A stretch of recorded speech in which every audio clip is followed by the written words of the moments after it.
and the guy said that he kind of enjoyed being a bit tired and fatigued, and he kind of liked the bar for what he has to perform is kind of lower now when he's older. So he Well, kind okay. of he liked being old. He liked he embraced the aging process. Isn't that Right. really what we should be doing instead of like fighting it? Shouldn't we just be good at being old?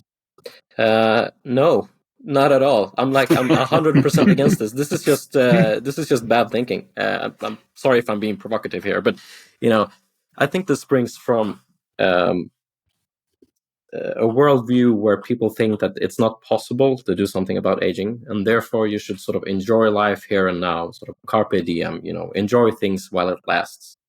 And, up until about 10 years ago, that was a sort of a logical outlook on life. It was, if you can't do anything about it, well, heck, then you might as well just enjoy life. But now, no serious scientists are claiming that we cannot sort of do something about aging and significantly extend the healthy lifespan.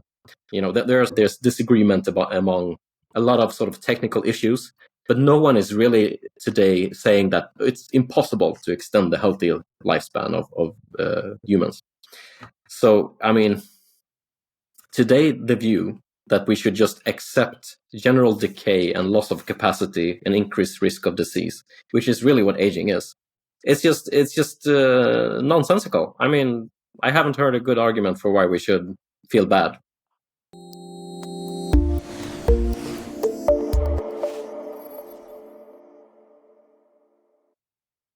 Linus Petersson. we were just talking in Swedish, and how we changed to English, and I have to say your name like Linus Petersson instead of Linus Petersson, right? We will always have that little awkward face when we're doing interviews with people in Sweden, right? But Yeah. Linus, welcome to the podcast LEVITY. You have so much to tell us today. You've written a book about drugs and aging, which you'll explain a lot more to us soon. But you're also the co-founder of the Swedish Longevity Cluster, which we also want to hear a lot more about in a little while. But maybe you could start with just explaining to us what's your background, who you are, what are you working with? Yeah, sure. Yeah, thank you for having me on. I really love this podcast setup. So yeah, no, my background is I'm a trained engineer in technical biology, and my sort of story began as a teenager when I had this existential crisis, when I started to ask these sort of big philosophical questions like, why are we here? What's the purpose of life? And what's the meaning of the universe? These large philosophical questions. And I started reading a lot of philosophy, like a lot of philosophy books. And I thought it was very interesting. And I read a lot about, there are a lot of answers to these questions. But in my mind, there were, obvious wishful thinking. It was just overflowing. And a lot of bad thinking as well. Just incoherent or just inconsistent and illogical thinking. But eventually I found my way to science, like the natural sciences, and specifically the scientific method, which I thought was just wonderful. And once you sort of get it, it's so intuitive, and it's so obviously this is the way to acquire knowledge. So the scientific method is basically you make an observation or a test, and then you can judge if something is true or not. It's so very simple. The empirical method is another word for it. And I thought this was wow. As a 17-year-old, I'm like, okay, this is awesome. We have a method of evaluating the universe and determining what's true. We have a working method. And then I discovered, I'm reading history now, and I'm sort of realizing that people have been doing this for over 250 years. So I'm not starting from scratch trying to understand the universe. Oh, that's awesome. That's very good news. And then I began reading, I began with physics, reading, cosmology and about the like the Big Bang Theory and the Standard Model in physics. And I'm like, wow, this is great stuff. I mean, we have these wonderful examples, or experiments, I should say, which can determine, the structure of the atom and the structure of galaxies. And it was just wonderful stuff. It amazes me that we can know all these things. And then I began sort of going down the ladder of like how certain we can be that something is true. If you sort of make a line and you on this line you distribute the different scientific fields, you can sort of begin at one extreme with physics, and we know things very, very certain. We are extremely certain that, say, the standard model of physics is true. And then we have maybe chemistry, biology, perhaps psychology, and then sociology, and perhaps economics, in a decreasing order of certainty with which we can make truth claims about the world. And when I began reading about chemistry and biology, I touched upon our own physiology, like our bodies, basically. Like, how do they work? Where do we come from? And the Darwin's theory of evolution by natural selection was just fundamental, and that was had a very big impact on my view on the world once I understood it. But a very big takeaway that I took from this reading was that, we have a biological body. It's produced by this process of evolution, and there is no known physical law, physics law or law of chemistry, that prevents us from extending the healthy lifespan of a mammal such as ourselves in practice indefinitely. Okay, so it's just a evolutionary coincidence that our species has the lifespan that it has, because when you observe the natural world, the lifespan of species differs from minutes to millennia. And it's when you I've studied a lot of chemistry and cellular cell biology, and it's the exact same enzymes and proteins that exists in our cells as in many, many, many other cells. I mean, on a cellular level, we are extremely alike, and all life on Earth is related. We have a common ancestor, all life, which is just a mind-blowing fact in and of itself. So this had a profound impact on me when I understood this. Okay, wait, we know it's possible to stop aging. I mean, no serious scientist who understands these things contests this or says that this is not so. Everybody who understands this agrees. Yeah, of course it's possible. I mean, there are no law of physics preventing us from stopping aging. And one of the great physicists of the 20th century, Richard Feynman, has a great quote where he says this. He said it in a lecture in Venice in 1961, I think. So we've known this for a long time. Okay. And once I understood that, I'm like, okay, so it's an engineering problem, really. So that's part of the reason why I decided to become an engineer, in biology, because I thought, okay, I really gotta work on this problem, So and then I so to make a long story short, I studied technical biology at the University of Linköping here in Sweden, and then I studied stem cells at Karolinska Institute for a while. Then I went on to become a project manager at Karolinska Hospital and worked on various medical equipments. And then for the past 7 years or so, I've been working in the pharmaceutical industry, developing drugs. And I'm also a consultant, and I advise startups and other pharmaceutical companies on how they can develop drugs, but not targeting a specific disease, as has been the tradition, but target aging itself. So that's my sort of very short CV explanation. yeah, that's me. And you managed to explain a lot else as well there.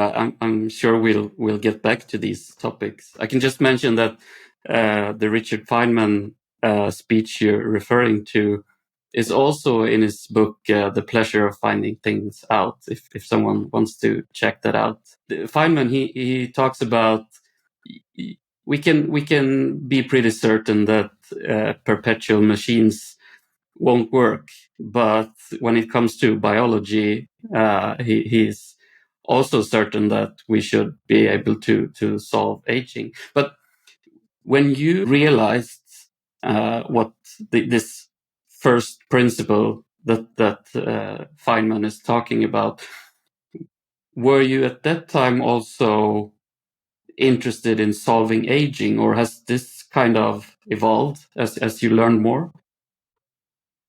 No, I was immediately hooked on this idea.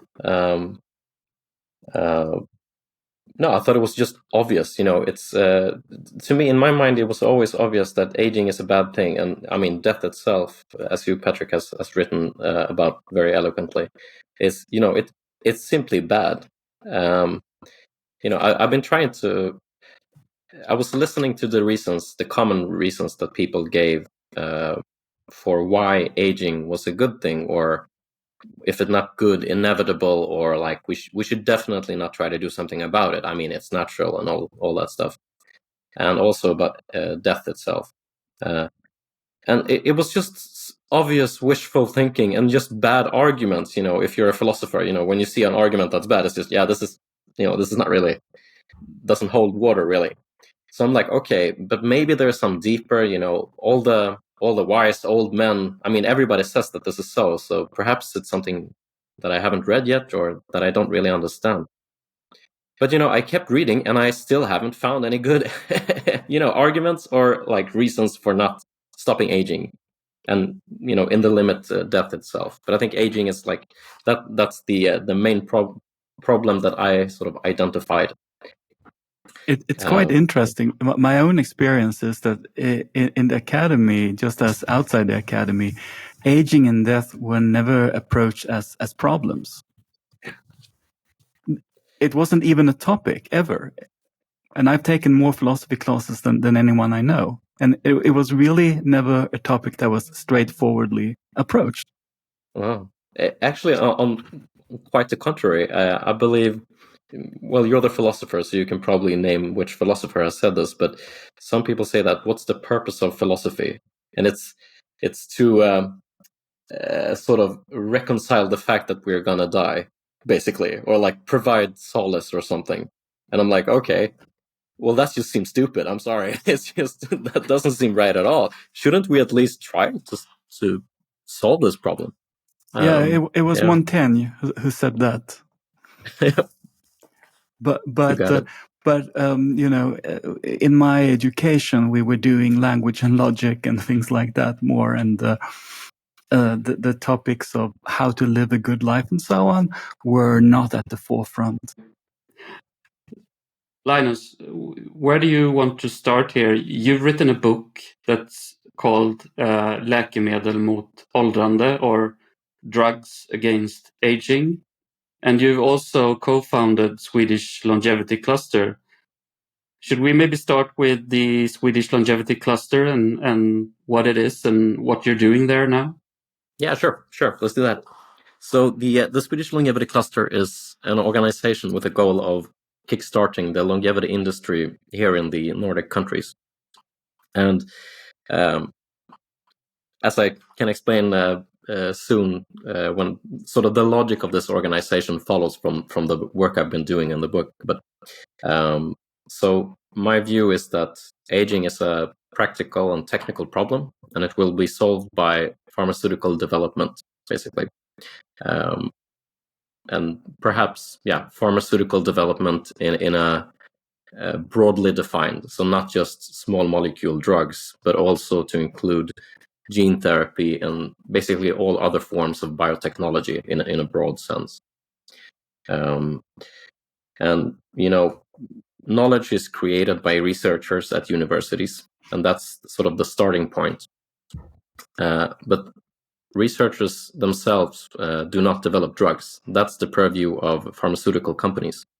And starting in 2013, really, we had essentially no pharmaceutical companies at all that were developing drugs targeting aging itself. with the goal of extending healthy lifespan, significantly. Today we have about 180 maybe.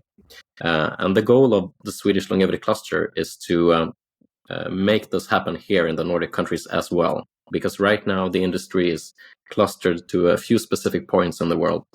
First and foremost, Silicon Valley in the United States. Always the Americans leading the way. We also have Singapore. There's another cluster in Switzerland. There's some in the UK and some other places.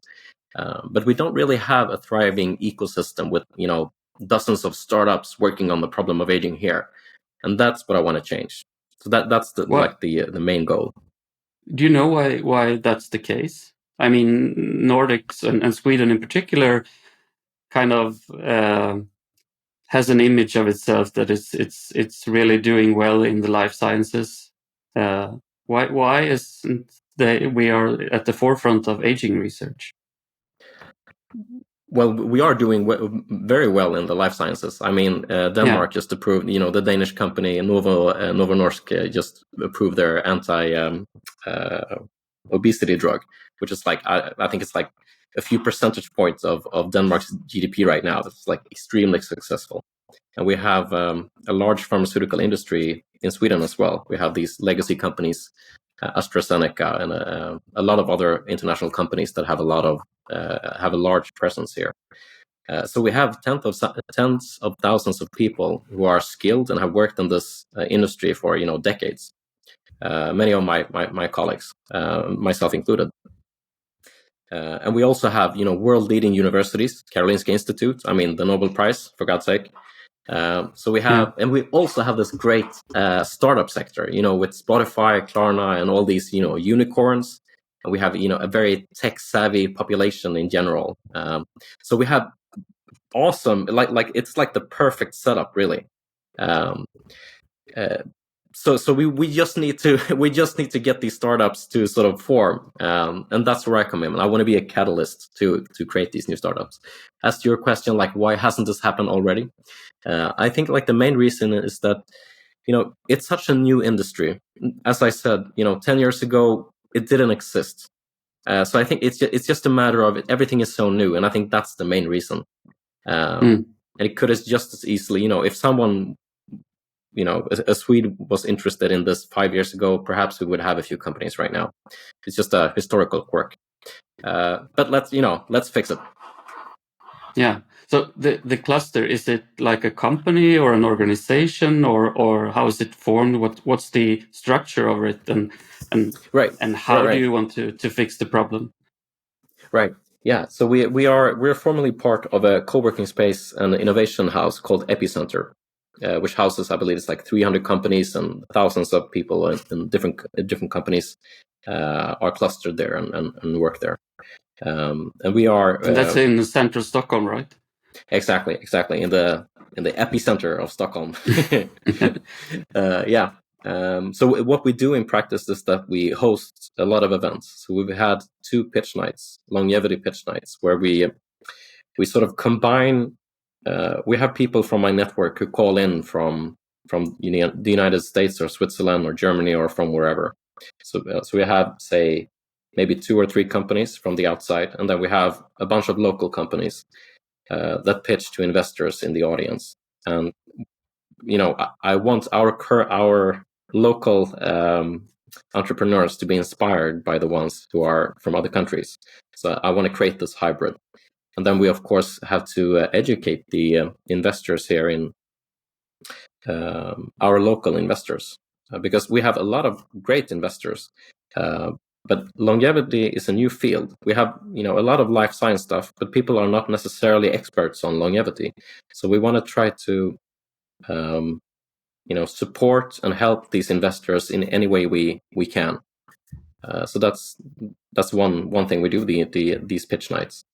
I also host a speaker series, which is free for anyone to listen into, where we have leading researchers and scientists, CEOs who come in and talk about their research. We had Aubrey de Grey, the man with a beard, speak for 2 or 3 weeks ago. It was really great in my humble opinion. yes, we have all these events, and we're going to have perhaps a larger conference after the summer, and we have a lot of plans, a lot of projects ongoing. Yeah, it's amazing. And do you see that you're going to work on this full time eventually? And because you're still working as a consultant, right, in the pharmaceutical yeah, that's industry. right. I still work 100% in my usual sort of day job in the pharmaceutical industry. But yeah, the eventual goal is to find some sort of hybrid where I can perhaps dedicate a meaningful fraction of my time to the cluster and to these projects. But you got to pay the bills as well. So yeah. That's always the issue. And so your book, when is it coming out, and when did you decide that you wanted to do this book? Right, so it'll come out. We don't have a specific date, but before the summer, definitely. So the book is really, I mean, it's like my original plan was to write it in 6 months, but it took like 3 years, and this was now 4 years ago because it's been basically finished, except for minor details, for a year now. So the reason I wanted to write a book is that I didn't. It was the book that I wanted to read, as a 17-year-old. I wanted to explain the science on a popular science level, because, knowledge and so this is kind of tricky. Like, at what level do you want to understand something? You can always go deeper, and you can become a PhD, and you can be like very, very specialized and be like a world expert on a specific protein or a pathway or whatever. But I think you really have to ask yourself, like, what level do most people need to know? Like, what do you need to know to understand that aging is possible to target and do something about? So that's the level I was going for. So I wanted to write a popular science book for someone who do not have a scientific background, but it's simple. I mean, you can it's not that hard. The concepts are anyone can understand this. I'm explaining this to my 10-year-old daughter sometimes when she will listen, which is granted not very often, but I mean, it's not hard. It's like, if you do an analogy to astronomy, like, okay, here's the apple, here's the orange, it goes around the sun, and that's like that's like the level you need. You don't really need to be like a super expert on everything. So that's like the first part of the book, basically describing the science on a popular level. But then I also have a systematic sort of take on the ethics of life extension and the problem of aging, because this area, and Patrick, you know this very well, it's so full of bad thinking, bad arguments, and just incoherent arguments, and not, if you spend 10 minutes actually really thinking on, for example, unnatural. People always say that, okay, stopping aging would be unnatural. Okay, what exactly does that mean? And is that a good reason for not doing this? Okay, well, not really, because, medicine for, say, cancer in children is also highly unnatural.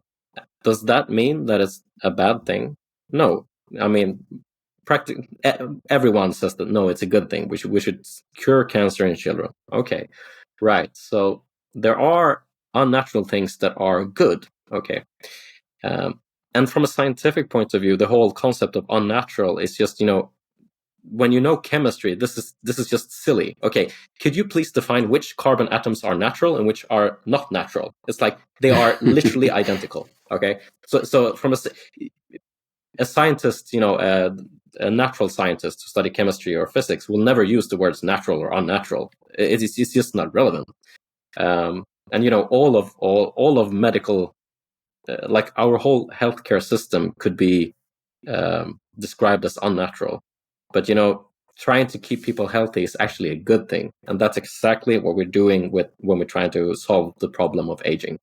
So if okay, it might be unnatural if you want to call it that, but it's still worthwhile doing.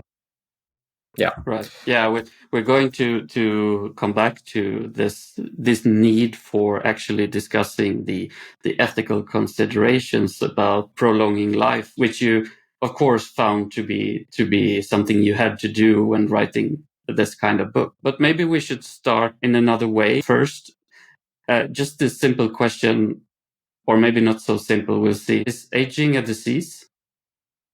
Well, the short answer, if you ask me, is yes. But let's try to unpack that a bit. So this is something I touch upon in the book, and what I say in the book is that there are several definitions of what a disease is, and there is no one definition that everyone agrees on. But most definitions have two components to them. One is sort of a hard factual one, like a biological one, with things that you can measure. And the other one is more subjective, more cultural, more opinion based. And it's you can't just dismiss the subjective part. So I can give a lot of examples. So for example, homosexuality was considered a disease in Sweden up till 1979, when it was revised and the law was or actually the definition was changed just overnight. And today, very few people, in the Western world would define homosexuality as a disease. There's also more, very extreme cases. Back in 1859, in the southern United States, there was, I don't know if I can pronounce this correctly, but it's dracopenia or something like that, and it's the psychological disease a slave would feel for the desire to become free. And that's just, very, that is not considered a disease today. So these definitions have changed over time. And I think, so where I sort of come down on this, or what I think is that we will have to look at the practical consequences of a disease classification to determine if it's a good thing or a bad thing to have a certain definition.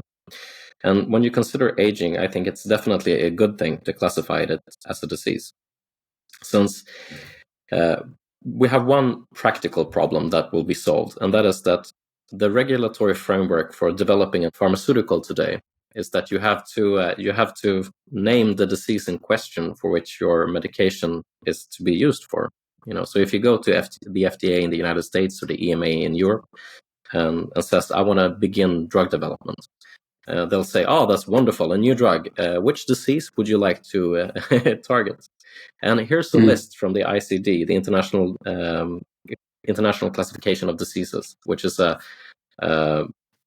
database curated by the World Health Organization, created in the aftermath of the Second World War. And aging is not part of it. And it has had 11 major revisions. And the latest revision had some steps that are beneficial in this context, but we are not there. So aging is not classified as a disease. But if it were, it would be possible to target aging directly.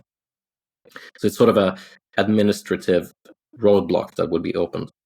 So that's one part, and I think that in itself is a good enough reason to do it. Another reason, though, is more public opinion based. So if the FDA would come out and say that, yeah, aging is a disease and we invite companies to develop drugs, this would have a tremendous effect on public opinion, in my view. I'm guessing that that's the case. And I think that would be very, very good, because currently, 99% of all people do not consider aging as a problem. And I do, and I think we have good reasons for this, and I think that people should join us and have this view as well. And this would be a very powerful way to do this. So, aging as a disease. I know that there was, when I held a lecture, there was one guy asking me, so when do you get sick? So when is it that you get sick?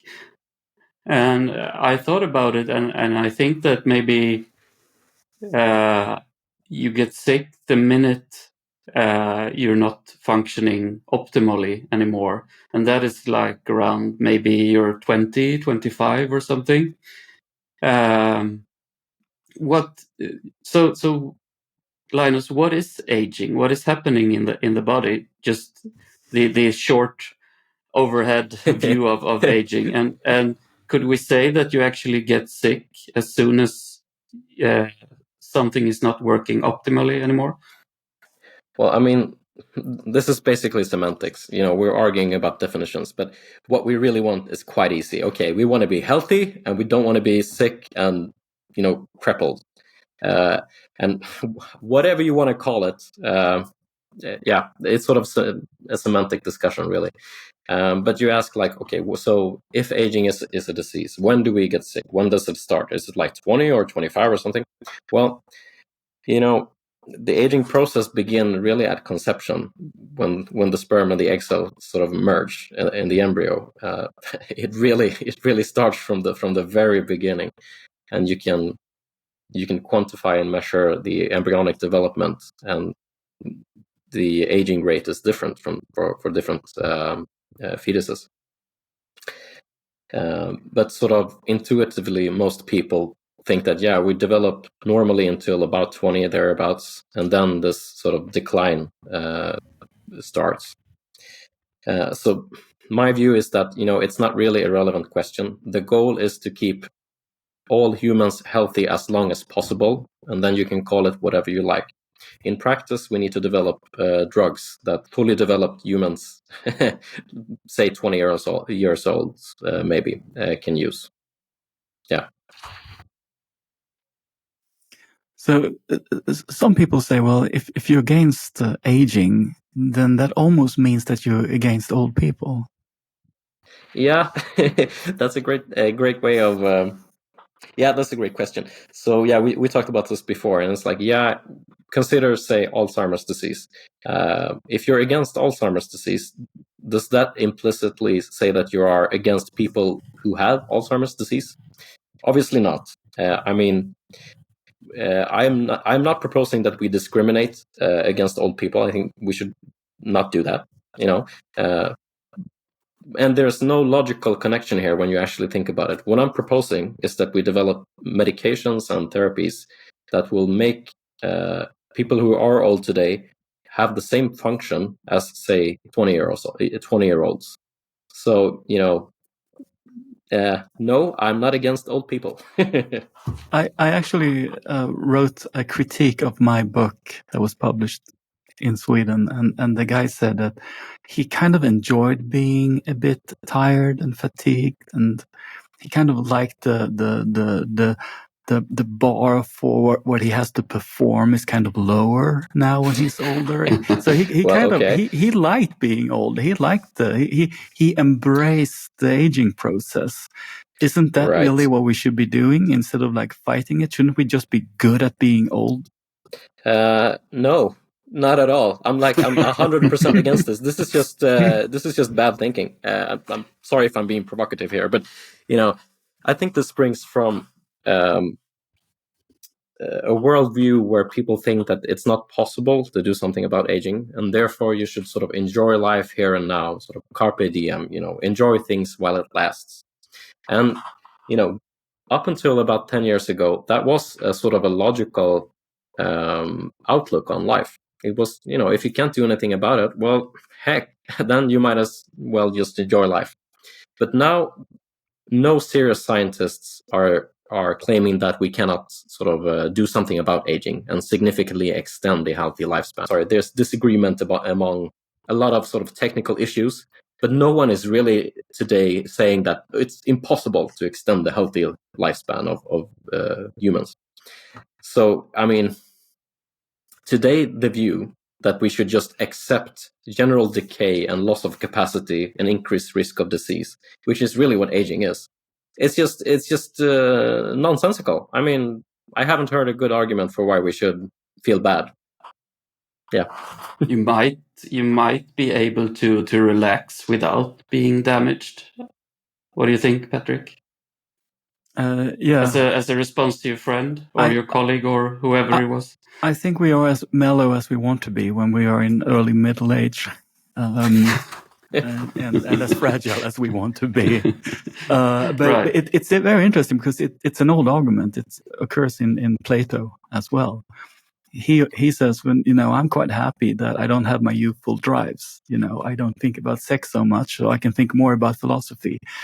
So and there's the Swedish you want to do both? Come on. Well, exactly, exactly. But also, he has a very, very antagonistic view of the body. So, right. Yeah, you mentioned 10 years ago, Linus. I think you're referring to the paper that came out that's called the Hallmarks of Aging. That was now revised a couple of years ago, or maybe it was last year, actually, 2023. It was revised. So there were first 9 so-called hallmarks of aging, and now there are 12. You don't have to go through all 12 hallmarks of aging, but I think you maybe can talk about them a little bit. And in that way, we can also get back to the question of what aging actually is, what is happening in the body. Sure. So, so I'm referring to the year of 2013, where a lot of things happen. You mentioned the publication of the hallmarks, and that was obviously a very, very huge deal. But there were also a lot of other things that happened that year that was of perhaps not equal, but of significant meaning and effect. Calico was founded, which is the California life science company founded by Google, a drug company explicitly working on solving the problem of aging. And that had sort of it made it sort of kosher. It made it okay for investors to target aging. So longevity investing became okay, basically. And that had a huge effect on the industry as a whole. There was also the Palo Alto Longevity Prize. Craig Venter, the man who led the private initiative to sequence the human genome, started a longevity company as well that year. And there were a lot of other projects as well who sort of came together.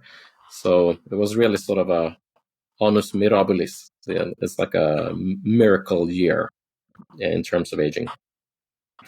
So that was a very meaningful year. In terms of the science, sure, we can get into it via the hallmarks. So, as you mentioned, the Hallmarks of Aging is a scientific paper. It was first published in 2013, the second edition in 2021. At first there were 9, now there are 12 hallmarks. So a hallmark is a specific molecular and cellular process or mechanism.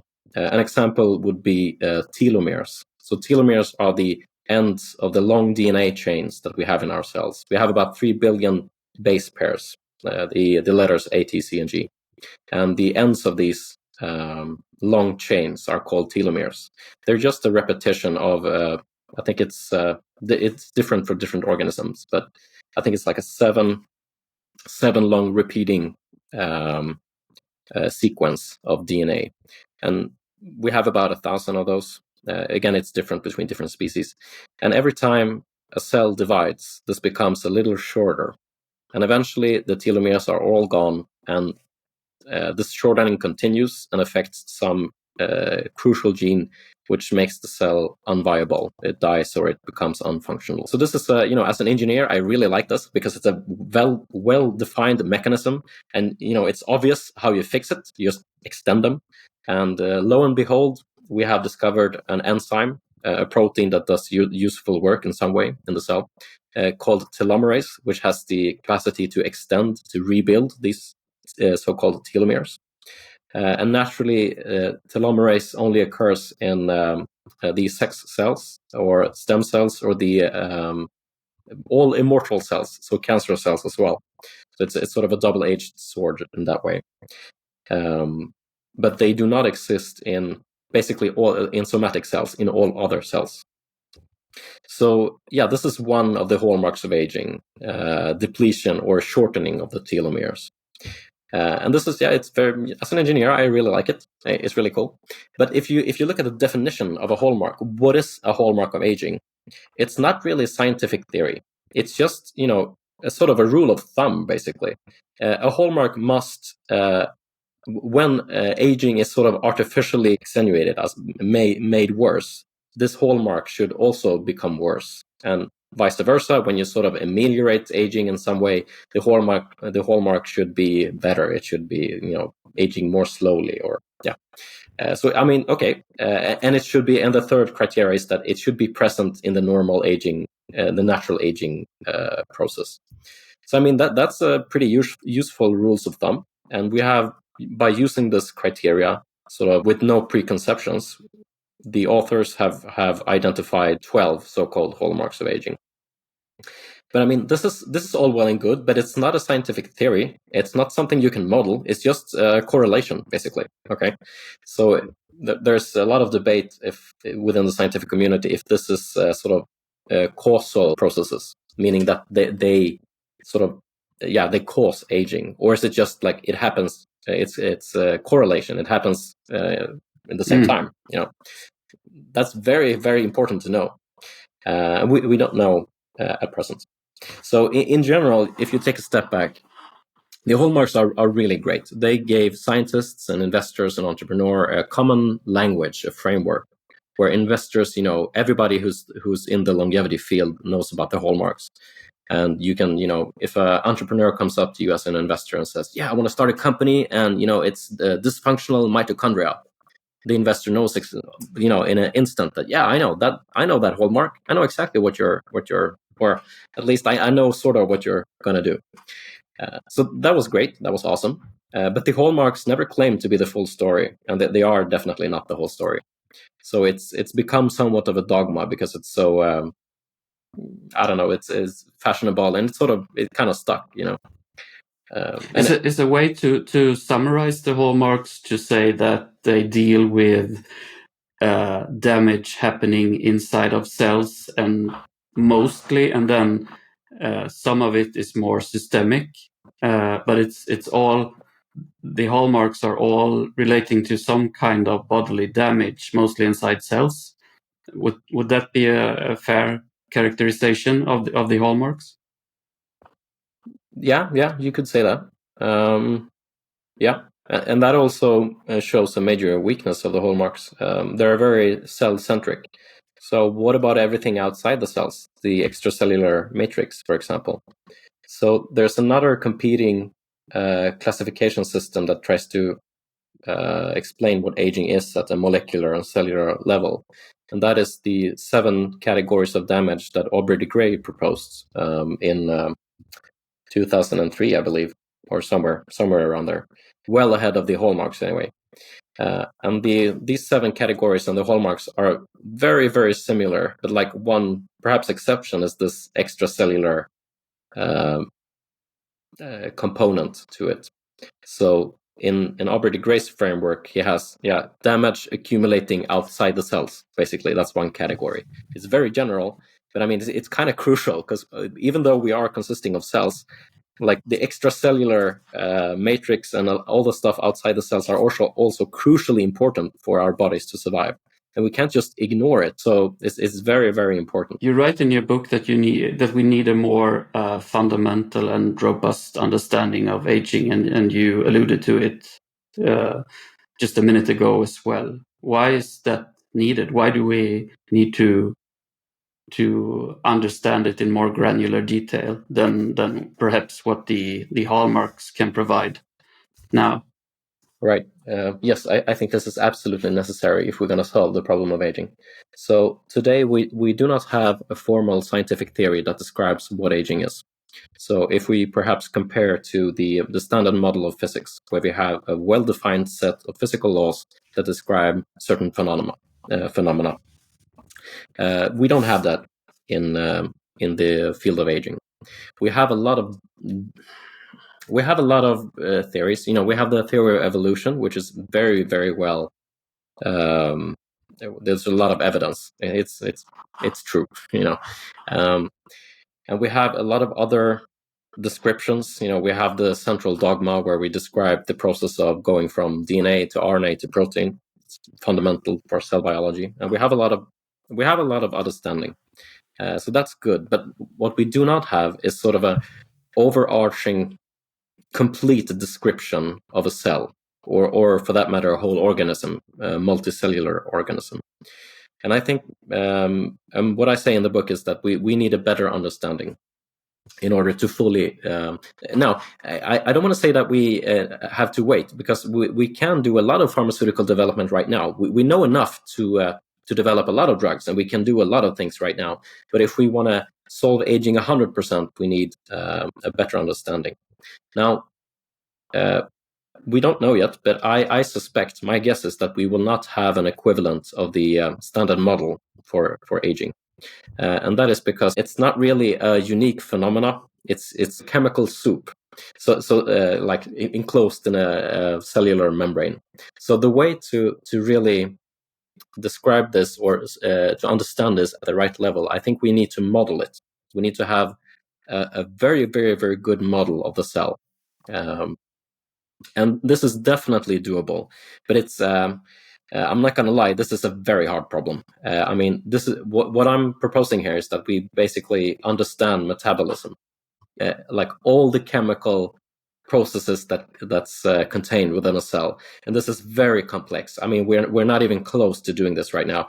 The way we do pharmaceutical development right now is that we have one specific molecule, and we sort of put that in the cell somehow, and then we sort of see what happens. But it's sort of a black box in many ways within the cell. So we need to really model and understand the cell in a much better way in order to have a reliable way. Like if we had a good enough model of a cell, we could in theory predict what the cell would do, like exactly predict. I don't think we need when a you perfect say model. a model of a cell. When you say a model of a cell, what do you mean by that more specifically? I mean, I can certainly look up a model of a cell on the internet.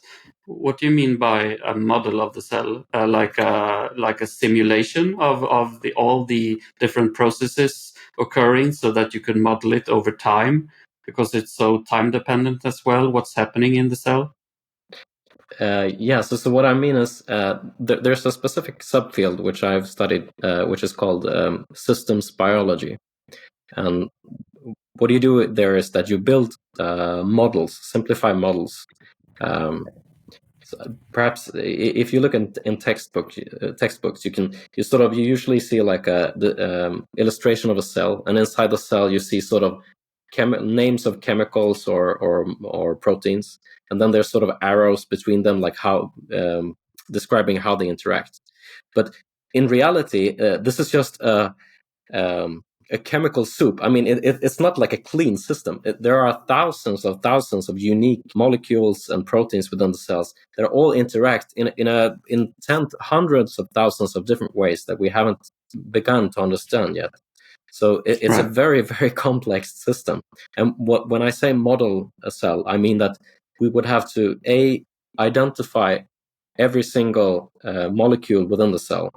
B, we will have to quantify them. How many are there of each molecule? And C, how exactly do they interact? And if you have this in a model and you press play, what happens when you run it through time?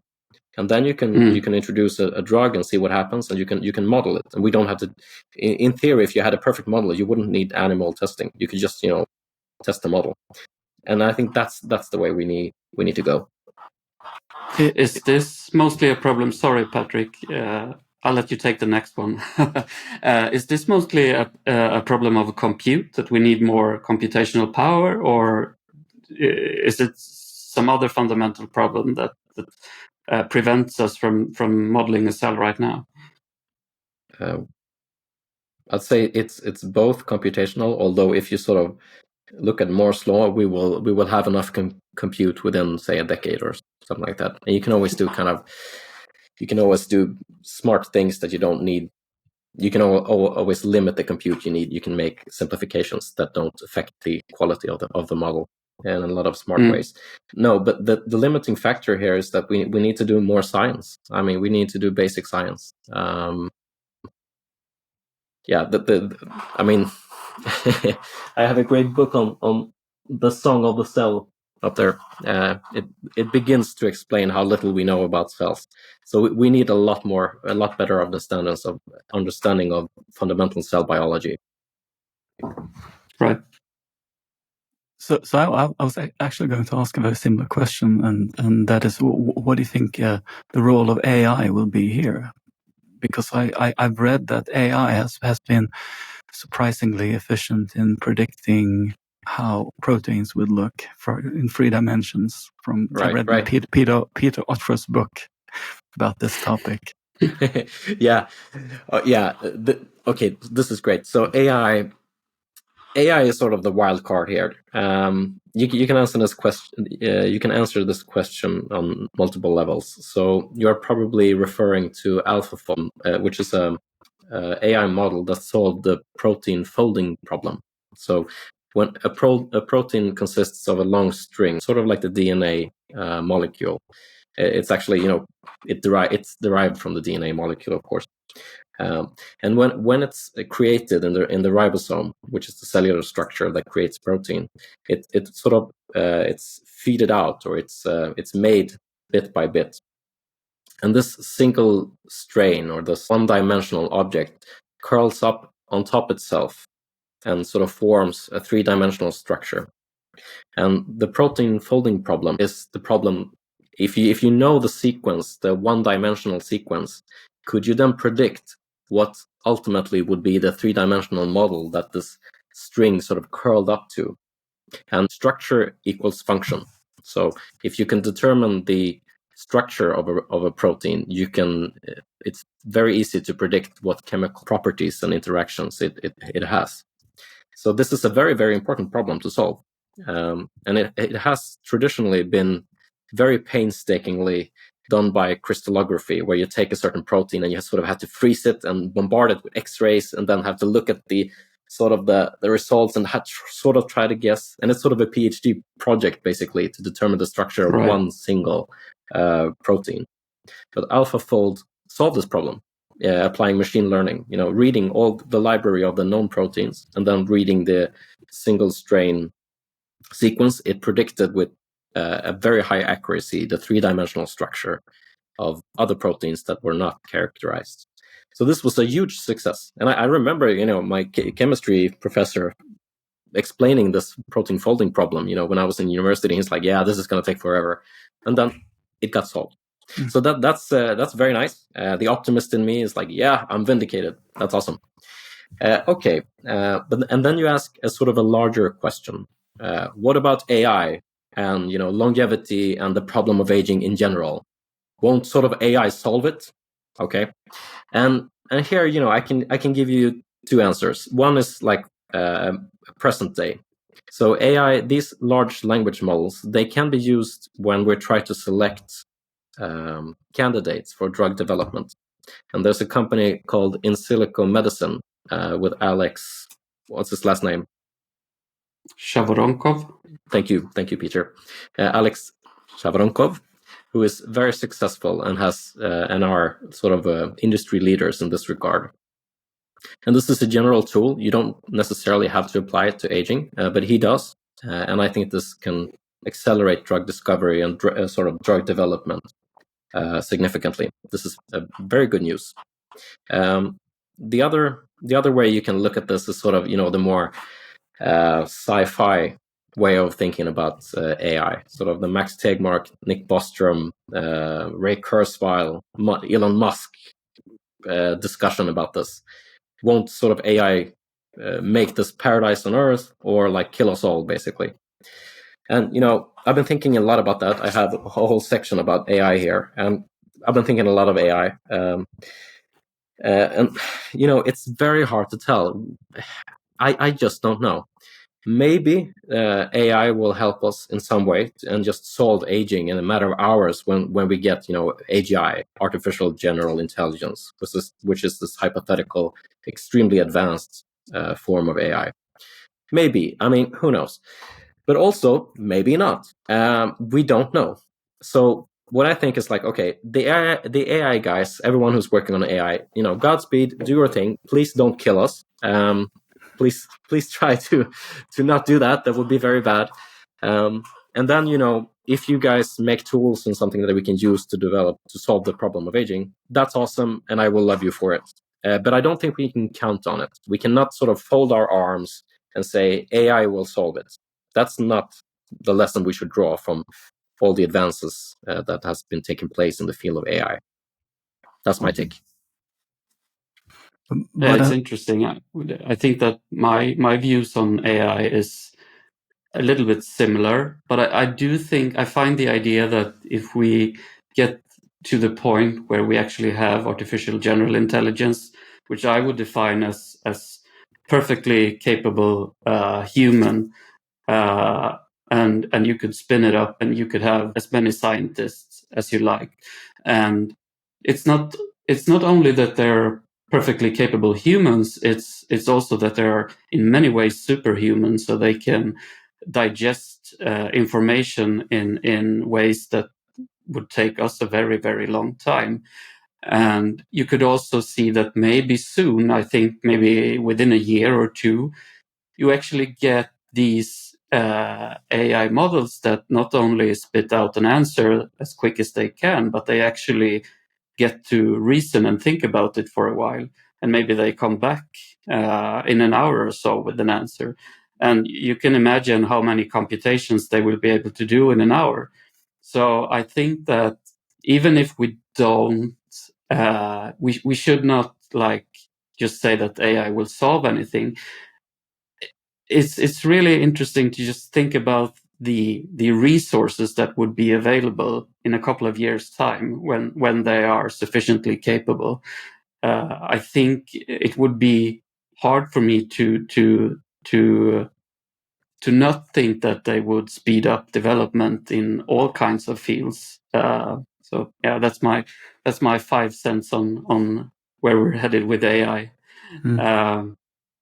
But yeah, Patrick, did you want to elaborate on that more? Well, just to add on that, absolutely. Like you see, a farmer today does the work of 50 farmers 100 years ago because of technology. So scientists 10 years from now might be doing the work of 50 scientists with the AI enhancement. Right. Yeah. This is kind of this is a tricky subject. I mean, when you think about science in general, I mean, you can, one way of classifying science is, you have something that we understand very well, where you can do sort of incremental advances and gains. It's sort of like the development of better computers. Every year we get a better computer because we understand the basic laws, and it's just, we gotta work on it. And you can very accurately predict like how much compute is going to cost in X number of years. And in that type of science, I believe that AI will be extremely helpful. But then there's sort of this other category where there's just some fundamentally new thing, sort of like Einstein's theory of general relativity. Before he described it, it was just completely new. It was a concept that was unthinkable before it. I think, I really don't know. Perhaps these systems will be able to come up with that type of new knowledge generation as well.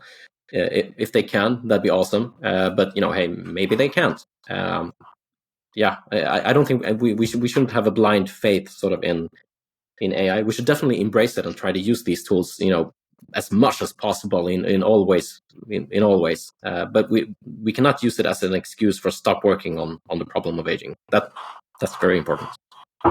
Okay. Can I add one more thing? Well, I mean, I'm the optimist here. Patrick won't go back to the problem of aging now. He's too interested in talking about AI here. No, but there's another aspect to this, and that is that there can be perhaps a democratization or a kind of decentralization of science through AI, that more people can get into it, just like more people through having a laptop can get into publishing a radio show or something like that. That you can get, because the problem now is that very few smart people are working on this problem. And you need to kind of belong to a huge institution and have all these, the settings, the trappings of it and so on. But just like publishing has become something that one person with a laptop can do, perhaps science is something that will require a lower barrier of entry. What do you think about that? That'd be awesome. That'd be very, very good. I latched on to something you said there. More smart people need to be working on the problem of aging. Yes, that is one of the sort of critical path problems right now. Yes, very important. Linus is not about to give up the responsibility to synthetic systems yet. If they can solve it, sure. But I believe it when I see it. Let's put it that way. Let's get back to the problem at hand then. Okay, so let's just say that aging is classified as a disease. The pharmaceutical company, they can go to whatever regulations body and say that they want to make a drug for aging. How will they prove and show that it works? Do they have to wait for a human to live to 100 and how many years? Or how will they actually get this drug on the market? Right. To prove that it's effective against aging. Right. So you're alluding to something called biomarkers of aging here. So like the perfect way, let's begin by this. The way we develop drugs today is that we do lab testing on a specific molecule, and then we do animal studies, and then we do phase 1, phase 2, phase 3. And these phases describe when we test this drug in humans. So the first phase is, maybe 10 people, and we try it and see if they die or not. Basically, is it safe? That's the question. And then the phase 2 is this is a simplified description, but phase 2 is okay, does it have an effect on the disease in question? Yes or no? And then the third phase is, okay, we now have confirmed that the drug in question has an effect on the disease we're trying to do something about. How much? We try to determine the dose. Is it 10 milligrams or 100 or 1,000? Okay. And this normally today, this is a highly regulated process, which has historical origins. A lot of people have been killed and wounded by bad drugs. So now it's very, very, very regulated. Tons of paperwork, which has the result that it takes about 10 years to develop a drug from start to finish. And it takes, $1 billion on average. It take a lot more. And these are average numbers, so it can't take more.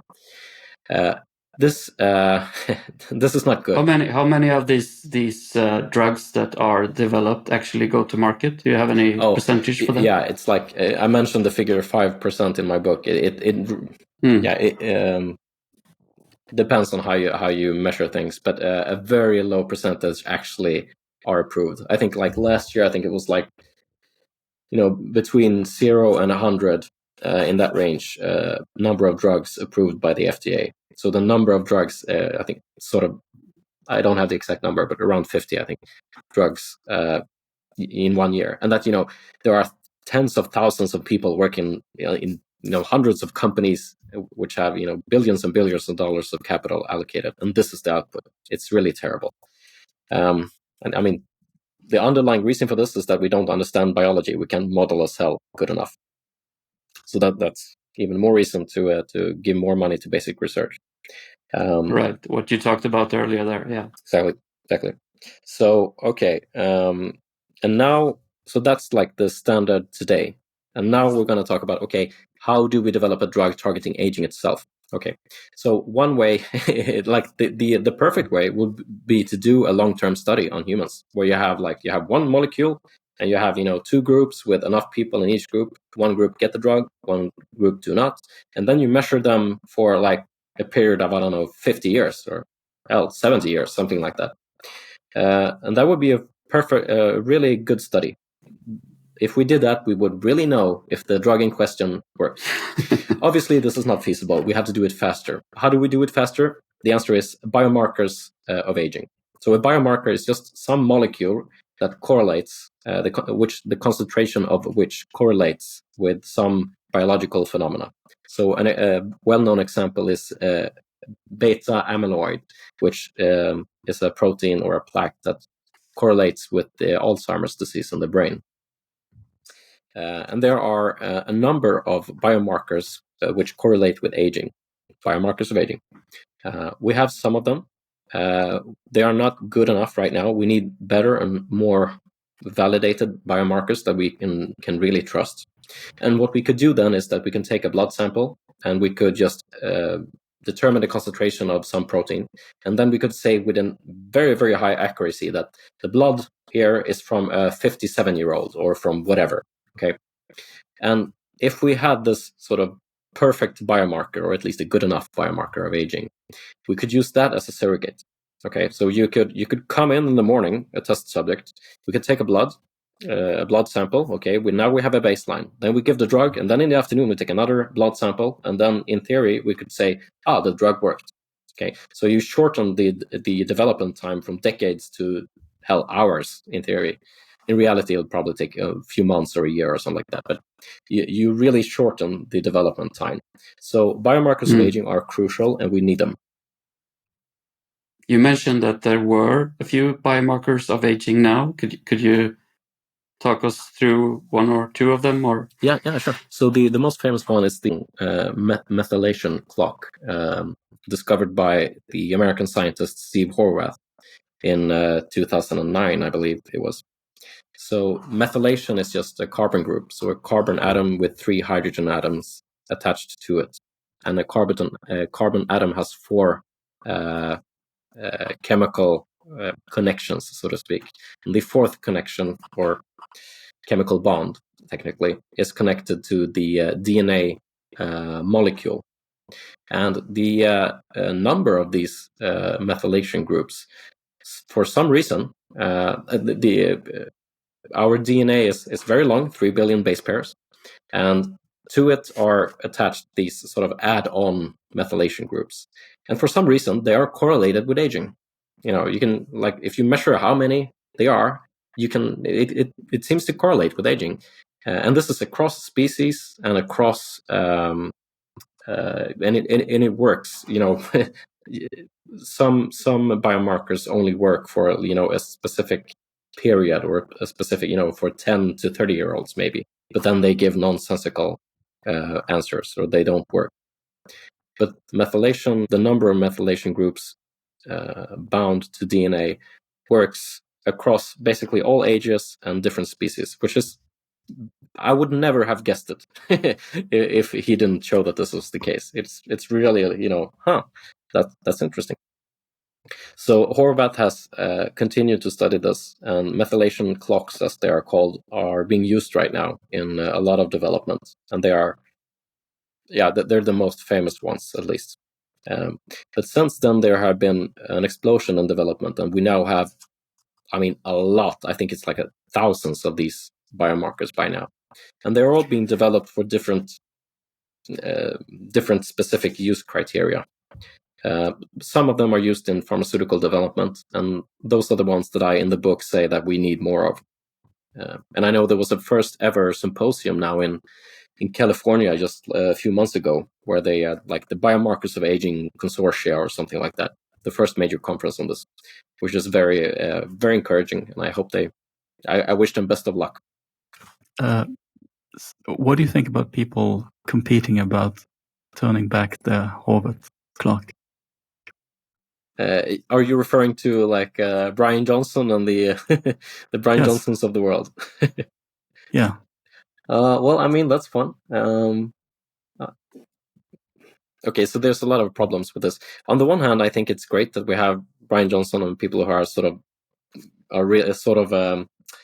provocative in social media, because they bring attention to our cause, and people who otherwise wouldn't have known about longevity and the problem of aging, as I phrase it.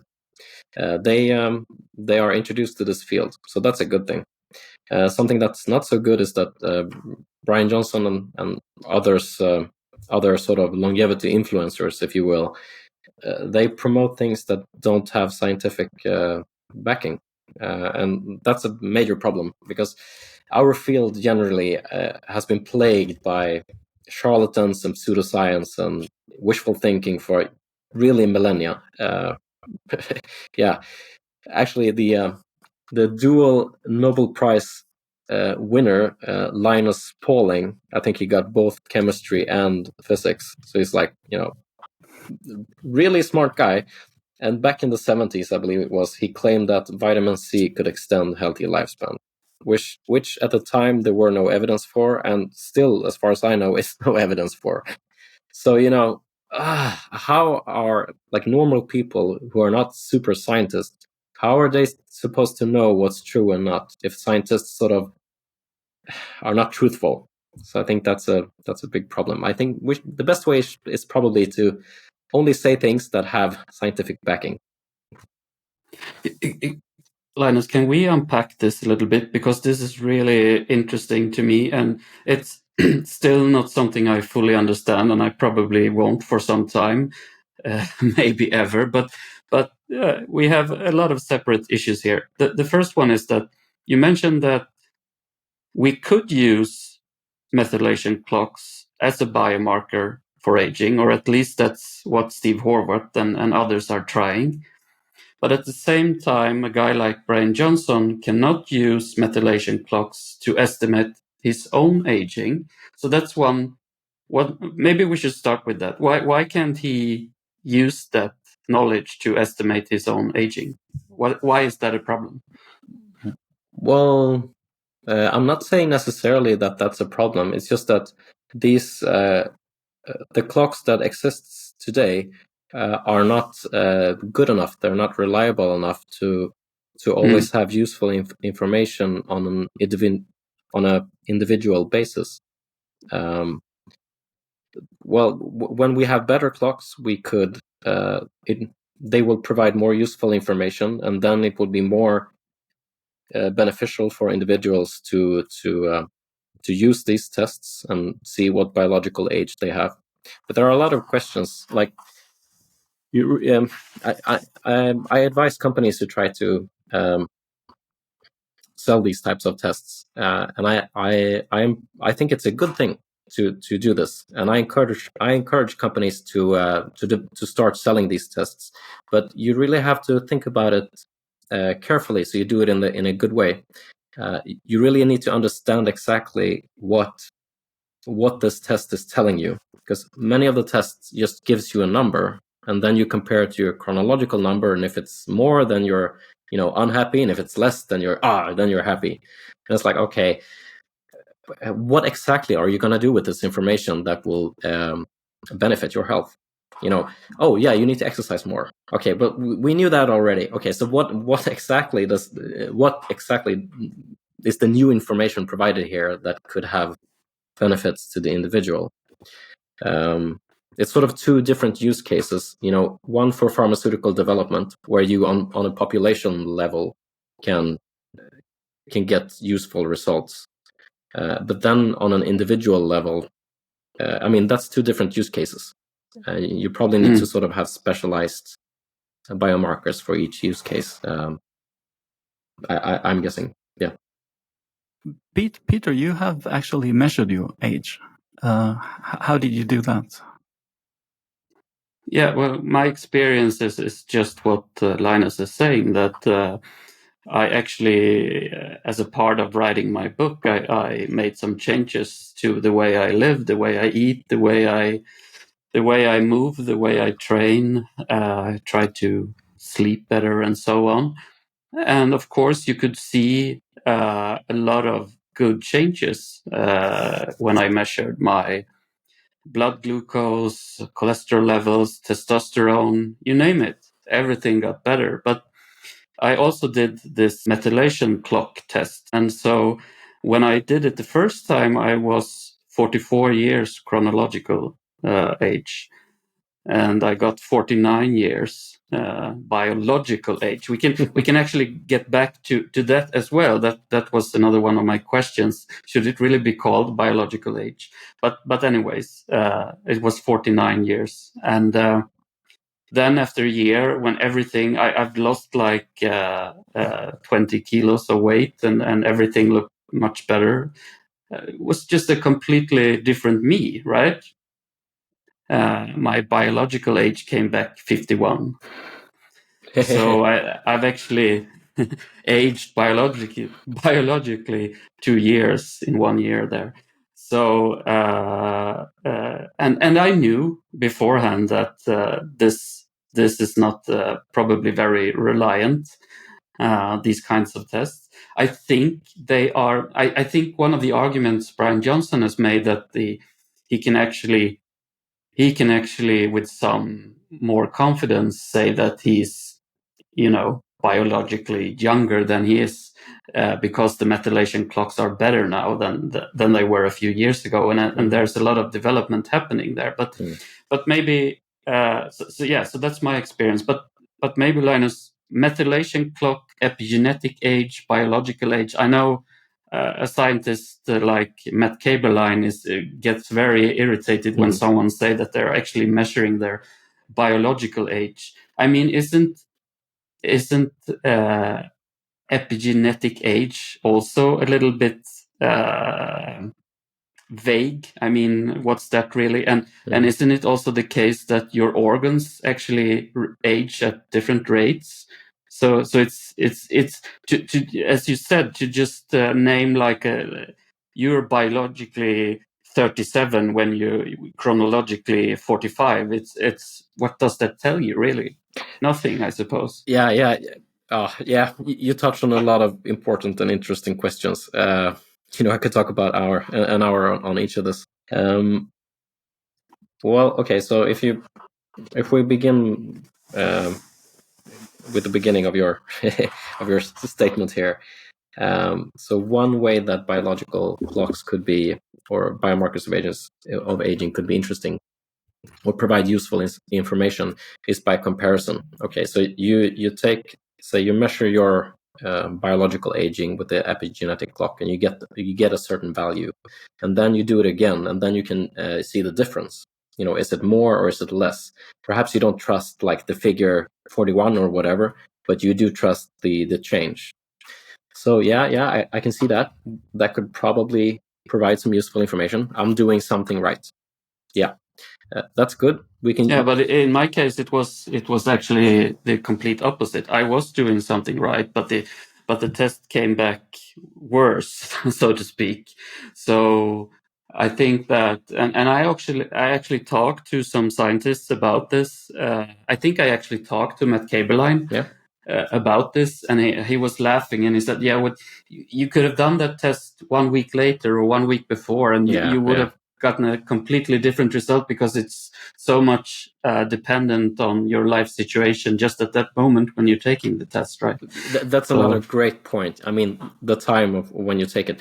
Ideally, you would have a continuous monitoring of this value, and it's updated second by second or something like that.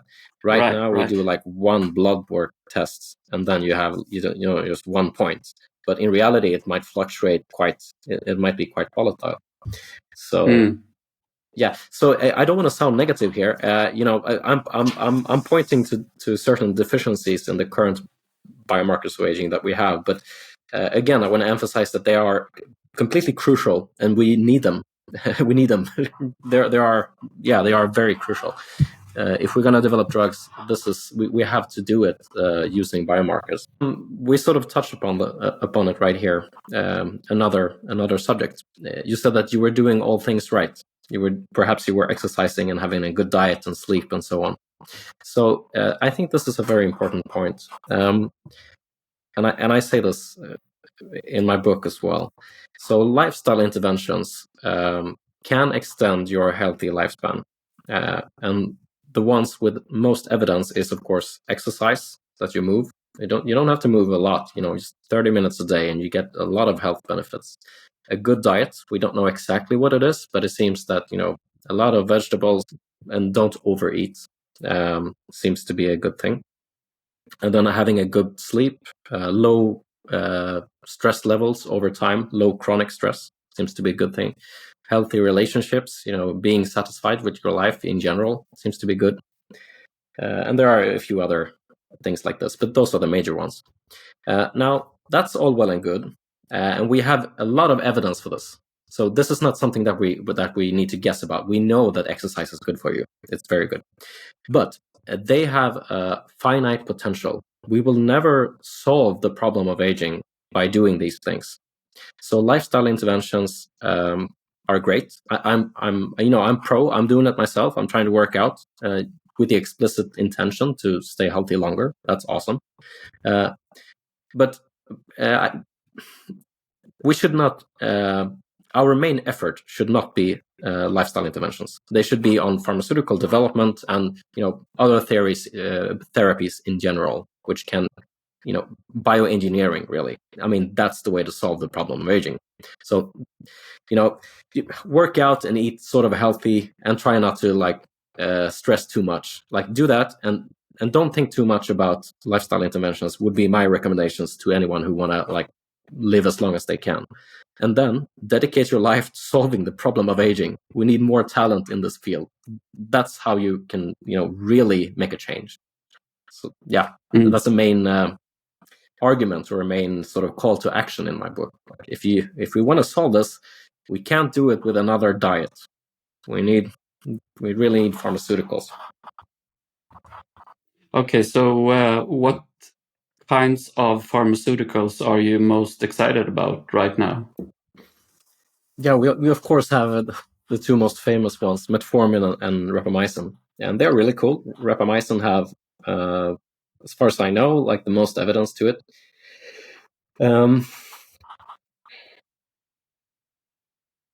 So yeah, this is tricky. We know definitely that it's possible to develop single molecule drugs that will have a significant effect on health span. And health span is defined as the sort of healthy part of life. It's a buzzword in the longevity movement. Now, my friends Mark Hammerlein and Nathan Chen at the Longevity Biotech Fellowship recently released a roadmap where they interviewed over 400 leading scientists and CEOs within the longevity movement. And they asked these scientists and CEOs, what do you think is the maximum potential of the thing that you are working on in terms of extending healthy lifespan? And those people who worked on single molecule drugs, they had sort of a medium answer of about 1 decade. Okay. Right. So in other words, everyone who's working on single molecule drugs, which is the standard, which is the thing that almost everyone is doing, thinks that best case we can extend healthy lifespan 10 years. Okay, that's good. What I'm advocating is that we should extend healthy life indefinitely. We should not have some arbitrary cutoff at 80, 90, or 120 or wherever. We should develop therapies and drugs that can extend the healthy lifespan as long as we want. I don't see a rational reason to ever, have it stop. And of course, this should be, a free choice that any individual can choose themselves if they want to use, or if they want to, be sick and die of diseases of aging. That's totally fine by me. But we should have the option of not dying, basically, of these age-related diseases. And if that's our goal, well, apparently the people working on it don't think that single molecule drugs is the solution. Okay. So therefore, I think that we should definitely continue to develop drugs. They are important and they probably will have a significant effect. But we also need to think ahead. We need to develop other therapies. And at our conference, our longevity winter retreat here, you both talked and listened to Mark and Nathan, and 2 other avenues where we can. Sort of the question is, okay, if not single molecule drugs, then what? Well, the answer to that question is replacement and cryonics. And to explain this very briefly, is replacement is just what it sounds like. It's sort of like organ transplantation, but instead of taking it from a deceased individual, you basically grow new organs and body parts in the lab and then replacement via an operation. And then the organs and the body part would be young, and you, per definition, would have a young body part. There's a lot more to say about replacement. Cryonics is the process of taking an organism and placing it in a low temperature where the chemical reactions occur more slowly. So in this In this case, we take a deceased human, and then we, exactly after the moment when they die, we place them in low temperature until such a point where the science have advanced enough so you can warm this body up again and fix whatever killed it, as well as aging. So those are the two. Now, these two solutions are more sort of sci-fi, but very, very interestingly, they are not necessarily more technically challenging than drug development. They are certainly considered more fringe or more, out there, or not really. They're a little taboo. A lot of people think you're crazy if you talk about these things. But then again, if you apply first principles reasoning, you can easily see that the same is true for, I said in the beginning that there are no physical and chemical laws that prevent us from extending healthy lifespan in a mammal. Well, there's obviously nothing stopping us from doing replacement. And the same is true for cryonics. So we know that these two avenues, this is not pseudoscience. It's just we're not really used to thinking about. But if you think about it, we're just trying to extend healthy life. We're trying to be healthy longer. Yeah. Yeah. I'm just going to go back to small molecules though, and drugs. I think that Aubrey de Grey, you mentioned his framework with the 7 categories of damage that we need to repair. And he said that we need to have a divide and conquer approach where we tackle them one by one. And if you're lucky, you can tackle one of the damages and others will fall as well. But when he's been talking about the repair approach, the idea of biostasis or cryonics, it's more like a separate thing where we actually put life on pause for a while. And he hasn't really been very outspoken about replacement. I know he knows everything about replacement, of course, but that's not been on his central agenda, so to speak. So why is it that we need, for example, a thing like replacement where we're actually talking about growing non-sentient bodies and progressive brain replacement? That would be great in a way because we would sidestep all of the intricacies of the aging biology by just replacing stuff. But why do we need this if we can instead repair all of the damages that occur in aging? Right. I'm smiling because I know how. I'm hearing this for the first time. Someone who hasn't thought about this for several years will be like, "What are they talking about? Progressive brain replacement, growing bodies? Whoa."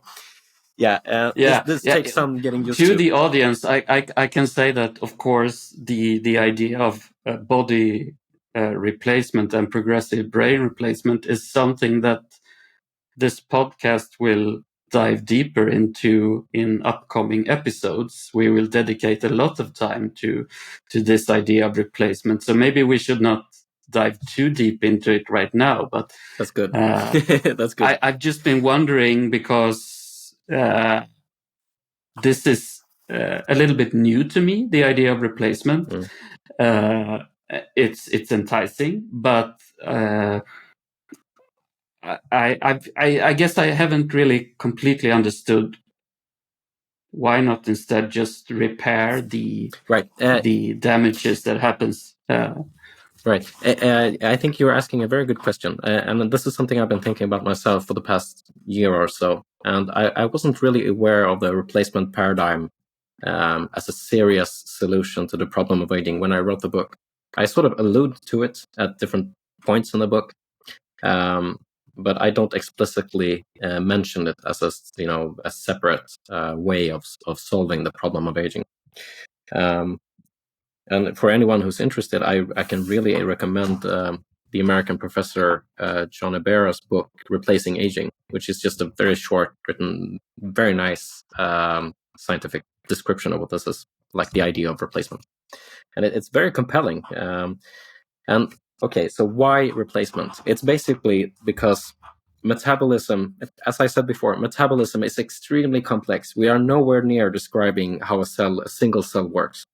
It's just this molecular soup, which is very, very, very complex. So like to model it accurately and then be able to predict how to manipulate it to stay healthy for a longer time, it's just extremely hard. So if you want to solve the problem of aging completely using the sort of traditional bioengineering approach, there are several independent problems that would have to be solved, which are each and of themselves very, very, very hard. So one is the modeling of biology on a good enough scale. Another distinct problem is gene delivery or the drug delivery problem. So today we like, how do you get the molecule inside the cell and the right cell at the right time? Okay, our body consists of several trillion cells, and they are very different. They need different drugs at different times. And how do you do that? So the way we do it today is that we sort of piggyback on bacteria and viruses, and we sort of we use those mechanisms to. It's sometimes called a vector. It's just, I don't know, a phrase used in pharmaceutical development for, like, we have a vector for getting a certain molecule into a certain cell, and this is the way it works. I mean, that's I'm thinking of a vector like a vehicle. Oh yeah, like, something you load stuff onto. Perhaps that's why they use that term. Yeah. So it's like a virus, but it doesn't make you sick. Exactly. It doesn't have a bad load for you, but you put some other load onto it that it can transport into the cell. Exactly right. So that's the second major problem, and we need to develop methods of delivering drugs.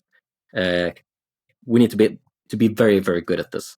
And we need to, I want this liver cell, but not that liver cell. We need to be very specific. Right now, we just take a drug and it just, comes in via the digestive system, and it's like, oh, it's so primitive and so imprecise in so many ways.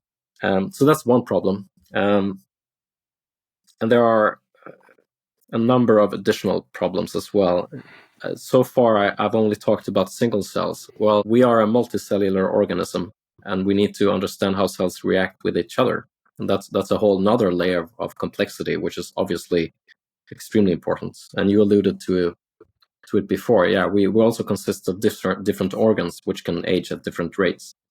That's another layer of complexity we need to understand fully. So it's a very solving aging is a very difficult problem. I remember I talked to Mark about this, and he sort of quantified it very roughly by, it's sort of like 10 Apollo programs.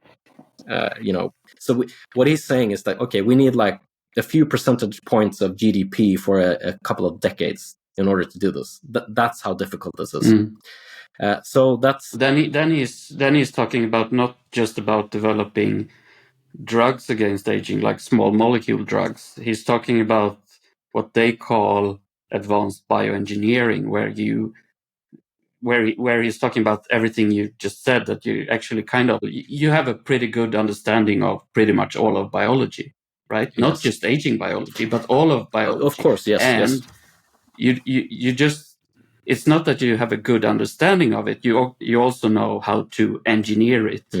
And maybe that is an easier part. If you understand it, then maybe it would be easy to engineer it. But still, it's this seems to be the most expensive and difficult proposition, right? To actually get the handle of everything about biology and then engineer us out of the problem. That's true, and that's why. So it's easier to just grow non-sentient bodies, and exactly. And this is the reason why replacement. When you think about this and when you try to solve the problem of aging for a long time, and then you sort of, you realize how damn difficult it is.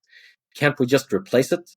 It becomes a very attractive solution, because if you, okay, not to go too deep, but if we could grow non-sentient bodies and we could do a full body transplant, which I know it sounds very science fictiony, but it has been done in animals, and it's a difficult, but it's not a very difficult technical challenge. And there has been a lot of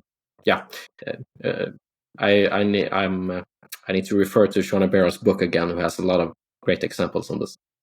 Then you just solved everything in one sweep, and it's just a very attractive solution. Now there's a lot of technical development that needs to be done, and you got to think about scaling this. Like, can we build these bodies for all humans on the planet, and how would that look? And what kind of infrastructure would we need? And we can't even get vaccines to anybody. Yeah. How do we get like a full body transplant? It just sounds completely unthinkable.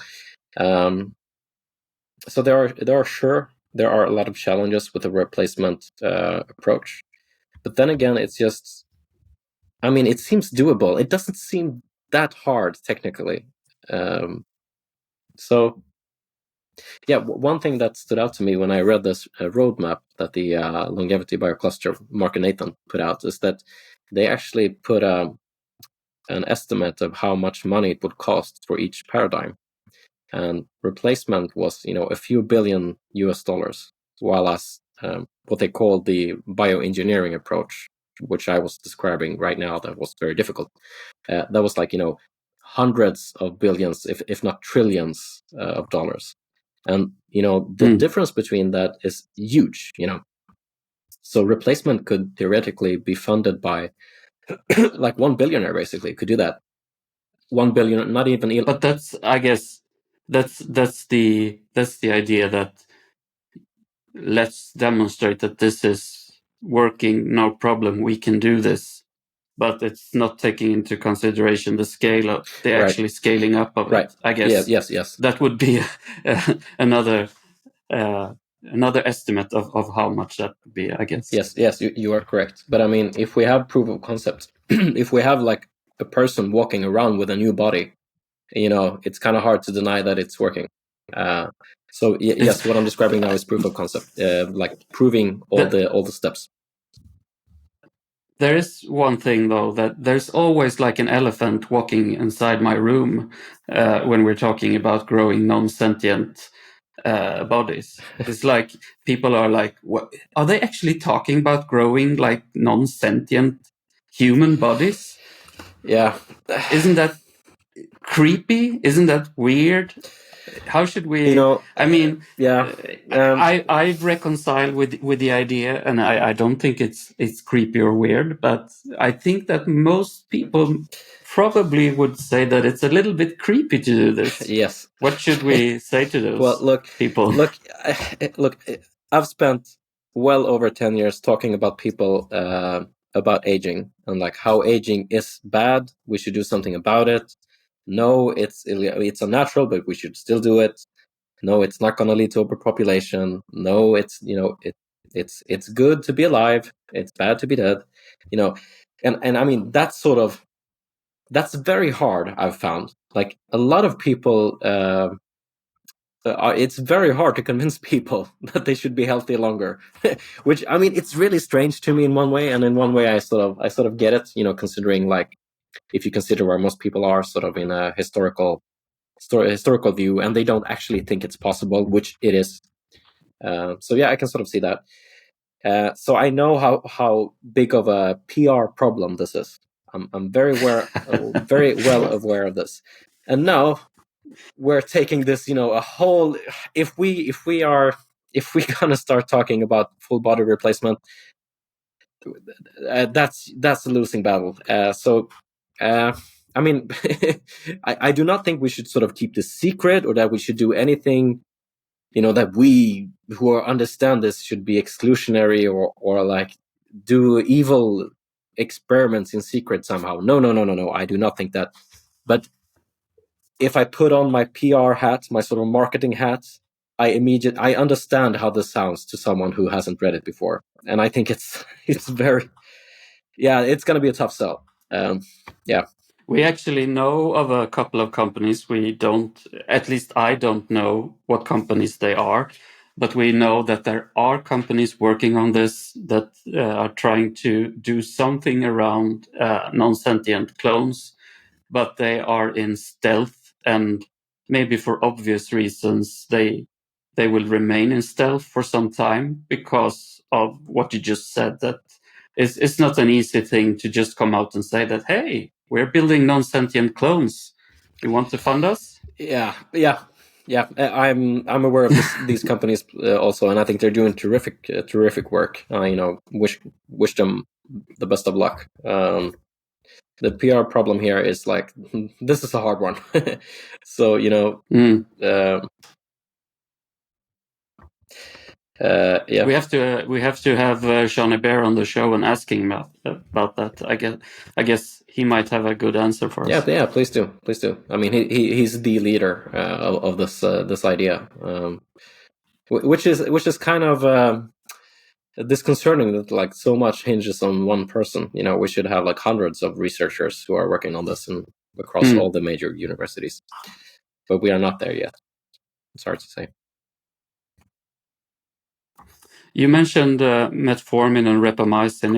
If we just stay on what maybe is achievable with rapamycin or maybe with senolytics or some other kind of a little bit more low hanging fruit, what can we expect from those kinds of drugs in the near future? Yeah, there are several drugs in development. There are like 40 clinical trials.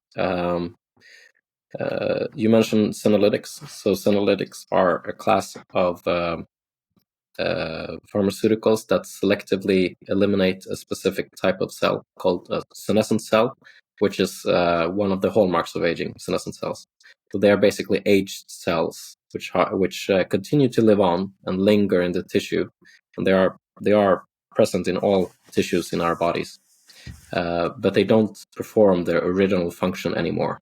And they also affect the local cells immediately nearby to also become senescent. So they sort of spread their cellular state to other nearby cells.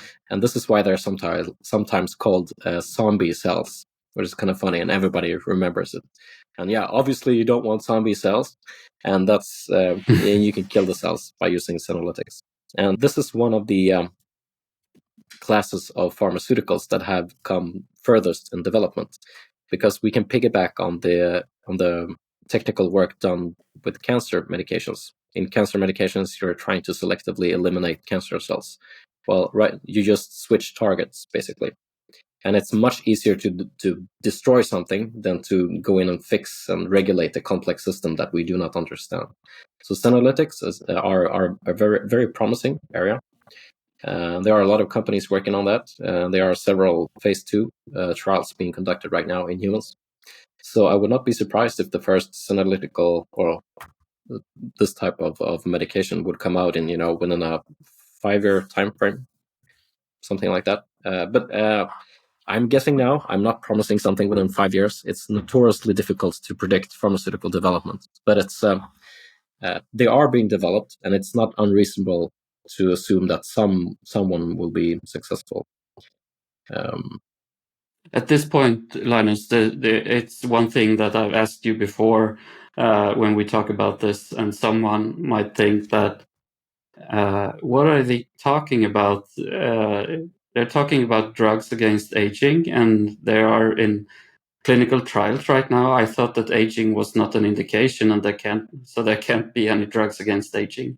So can you explain how the pharmaceutical companies and startups are going about this to make these drugs? Yeah, sure.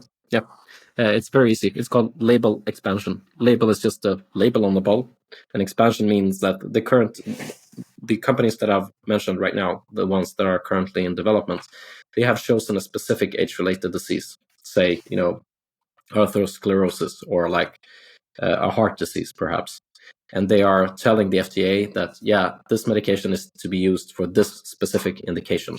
Okay, and that's the studies that they are doing, but they have selected these drug candidates with the hope that they will not only work on this specific disease, but that they will have general rejuvenation properties. That they will work on hopefully like all of the body, like all of the organs. Mm. And the idea is to do, okay, we develop the first drug and we get it approved for heart disease, say, and then we do a label expansion. We do another study proving that it also works for, brain aging or something else. And this is the standard approach that everybody's doing right now. And it's, it's not optimal, because what if there is, there might very well be a drug that have tremendous anti-aging effects, but does not necessarily work on, say, heart disease. And the company just happened to pick heart disease and it failed. So, this is just stupid. We should just allow companies to develop drugs targeting aging itself and to choose their so-called endpoints better, basically. Right, because a label expansion, you can only do that if the indication, if you can show efficacy against the first indication that you were going to prove efficacy against, right? Of course. So after that you can do a label expansion, but if it fails, then there's no label expansion. You have to do the whole thing again. Right. And you basically have one shot, because it costs so much to develop a new drug. Sorry, Patrick. But there is an exception to that, right? The TAME study, the way they were allowed to set that up. Right. So there's this study being done called the TAME study. So targeting aging with metformin, I think the acronym is, something like that. They're testing the drug metformin anyways, and it's done by the American scientist Nia Barzilai. And this study has been designed explicitly to sort of open up the regulatory pathway. So metformin is a diabetes drug which has been used for over 50 years with a very well-defined side effect profile. All drugs have side effects, but this is we know exactly what they are, because we've been using this drug for 50 years, and it's very safe. And it also seemed to be having these anti-aging properties. So it's like the perfect drug to choose. So it's not a coincidence that Nia is using this drug. So he's designed this, and he has actually gone to the FDA, and there's a wonderful National Geographic documentary for some reason about this. You can just go search for it on YouTube and look at it, where he goes to the FDA and have meetings with them and try to sort of explain what he's doing and asks for their approval. And they give their approval. So they have given their approval to conduct the study. So now all he needs is the money. And last time I sort of spoke about this with him, he still needed like $30 million US. So if you're a billionaire and happening to be listening on this, call Nia. But here he set up the target, right, to be measured in terms of lowering mortality and lowering risk for age-related diseases, right? Yeah, this is interesting. So this is circles back to a term I used just now, which is called endpoints. And an endpoint is, okay, what exactly are you measuring? And one thing when you consider longevity drugs or anti-aging drugs is, of course, mortality. Like how many people are still alive after a given time. But you can, of course, use other forms of endpoints, like how there are numerous examples. Like how long can you walk? It's a very simple one, but if you have a drug that it's supposed to fix maybe a muscle disease, then perhaps that's a very good endpoint. There's a new prize, a new X prize called the Health Span X prize, I believe, and they have 3 distinct endpoints. I think it's a cognitive measurement, a muscle measurement, and a third one. I can't remember it on the top of my head right now. But they have selected 3 distinct endpoints, and this $101 million prize is to be given to the researcher or the company that can develop a drug which shows significant progress in all these 3 categories. You can't just have one, or can't just have 2. You gotta have all 3 to get the $1 million prize. So that's how endpoints work. Yeah, as listeners to this show already is familiar with, we've been talking about the ethical considerations that one always has to take into account when we're talking about solving aging or radical life extension and so on. There are all these kinds of myths when we're talking about solving aging. One is overpopulation, for example. That's one of the most popular ones. What's your idea of what overpopulation is, and is this something we should be worried about? Yeah, this comes up all the time. No, it's not a problem. It's most likely not going to be a problem. So this is something that even like really smart people think is gonna be a problem, or necessarily has to be a problem. But if you actually think about it for 10 minutes, you realize that no, it's not. It's really not going to be a problem. Okay, so overpopulation. The idea here is that we develop some sort of aging drug. We give it to everyone, and there will be overpopulation, and there will be climate change. Will just go crazy, and people will sort of just be all over the place, and there will be conflict and war and like some sort of dystopian scenario. In reality, this is extremely unlikely for a bunch of reasons. First of all, okay, you can begin by looking at the current population, the current world population, which has been growing exponentially since about 1700 up until this point, and we are right now about 8 billion people on the planet. So people have this sort of intuitive understanding that, yeah, of course, there will always be an exponential increase, and everybody who's alive, this is something that we all have experienced, and no person alive has experienced population decline. So it's sort of hard to picture that this will happen, but it will. If you actually look and read the UN population projections, it's not a question of if, this is really going to happen. So the world population is measured by the total fertility rate, TFR, which is basically very easy. It's the number of children per woman in a given geographical area. And this is tracked very reliably. And this is of course has a very big impact on the total population. And this peaked 1962. Okay, let me say that again, 1962. But there's sort of a 30-year lag after this on population in terms of absolute numbers. And what we will see in the near future is that the world population will peak. Right now, they say about like maybe somewhere between 10 and 11 billion, and then it will decline just as fast as it has increased. So there will be an exponential decrease. And there are very interesting reasons as to why this population dynamic is occurring. Every time a society becomes rich, the fertility rate declines invariably. And this is a very interesting fact. No government policy has ever managed to increase the fertility rate significantly. Okay, there's no policy that has been instigated.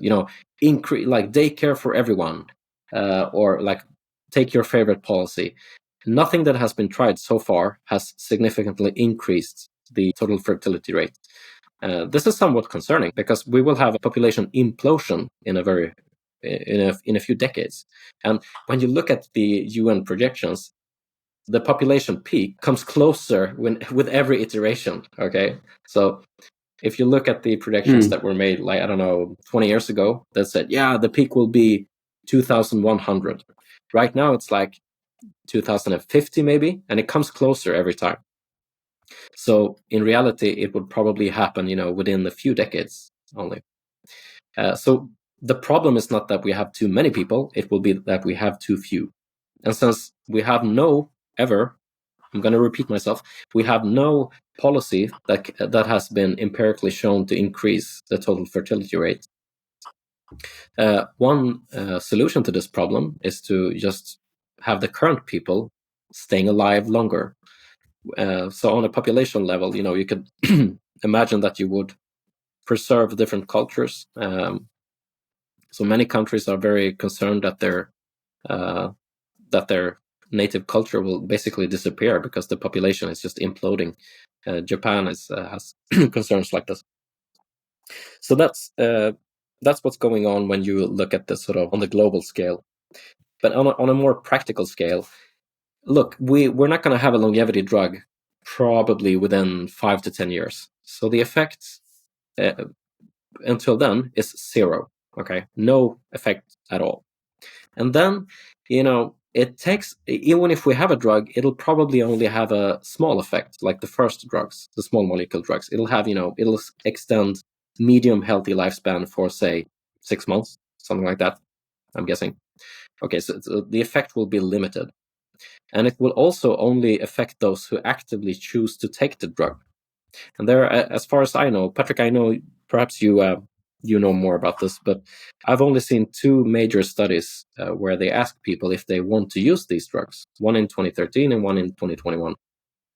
And over half of all those asked say that, no, I would not want to have a drug with no side effects that extends my life over 120 or something like that, a long time.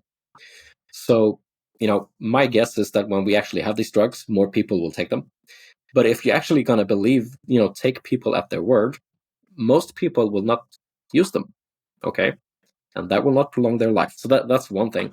And then there's this really nice paper by 2 Russian scientists done, I think it's like 10 years ago, something like that, where they actually take, they do a projection and they see what happens to the population of a specific country. It happens to be Sweden, our native country, but it's just a coincidence. What happens if if people stop dying of aging? Basically, they sort of just turn it off. And yeah, sure, the population increases, but it's I think it's like 20% or something like that over like 50 years. It's a very small effect. The effect is much smaller than, say, availability of contraceptives. So yeah, sure, there is an effect, but it's tiny, or it's moderate in all realistic scenarios. And this is Do we know why the effect is small? Well, it takes a long time to grow old. It's easy to make children. It's fast. You can make a lot of them, but growing old takes simply a long time. So that's one way to understand it on a intuitive level. But if you look at the math and look at the model, that's how it works. And I know it's counterintuitive. This is not something that you can sort of intuitively guess or have a feeling for. But we really need to trust the science here. The people who have actually tried to understand this all agree. No, it's not going to be like longevity drugs, anti-aging drugs will not have a exponential effect, like increase on population growth. Yeah, so overpopulation will not be a problem. But society will surely stagnate, right? I mean, we will just have a bunch of old people taking everyone's places. There won't be any place for the younger generations. Right. So this is okay. We're no new ideas. yeah. The stagnation argument. Yeah. So okay, we're leaving overpopulation. Okay, stagnation. Will society stagnate if we develop longevity drugs? Many people seem to think so, and this sort of touches upon the state of U.S. politics, where everyone is kind of old, and there are like negative side effects. Well, like people don't think that's a good thing. But the age of these 2 gentlemen, at least one of them, is maybe not the main problem. Granted, yeah, that's right. But it's sort of on top of everybody's mind now. Okay, yeah. so would society stagnate, like in terms of scientific output, or like dynamicism? Like would it just sort of ossify? This is an empirical question that we do not know the answer to. There has been a lot of books written about this, scientific, sci-fi books. Some claim that this would happen. Some claim that it will not happen. In my book, I sort of say, look, we really don't know. We can't be sure how this affects society. Predicting how a society is going to change is like extremely difficult. It's much easier to model a cell, and that's hard. Okay, so we really don't know. So I think we will need to develop these drugs, and we will have to start using them, and we will have to see. Okay, if it turns out to be the case that something extremely bad, perhaps some sort of chronic stagnation, occurs in society, well, okay, we'll have to ban these drugs, I suppose. We will have to stop using them. But then again, you would sort of have to take a step back here and ask yourself, why do we consider aging a problem at all? Okay, and we have to compare to the status quo, if you will, and this is quite terrible. 110,000 people die every day. Perhaps we should sort of open with this, like, why is aging a problem? I mean, in my mind, it's so obvious, but most people don't know these statistics. So between 70 and 90% of all people who die are due to aging. So objectively speaking, nothing else kills more people. Okay, that should be enough. That should be reason enough to sort of mount a societal effort to stop aging. It's about 110,000 per day of the 150,000 that die every day globally. And then again, aging causes practically all the major diseases in the developed world and in the developing world as well right now. And it causes an immense suffering. And we know this to be true. We know that this will continue to be the case if we do nothing. So any hypothetical argument against developing these drugs would have to be weighed against the certainty of the terrible, terrible state of affairs right now. So even if we sort of were 90% sure that stagnation would follow, I mean, okay, is that so bad that we would let 110,000 people continue to die every single day? You would sort of have to balance these towards each other. I personally do not think that stagnation would follow, because you could easily imagine. I mean, we have a market economy, and we have an inherent competition between scientists within the field of science in general. And if people sort of stick to their old ideas, they will just be outcompeted. So that's the main reason I don't think this is going to be a problem. And within politics, you can imagine having time limits to terms. You can imagine instigating similar policies in other areas. Perhaps that you're not allowed to be the leader of a company for more than 50 years or something like that. You have time limits.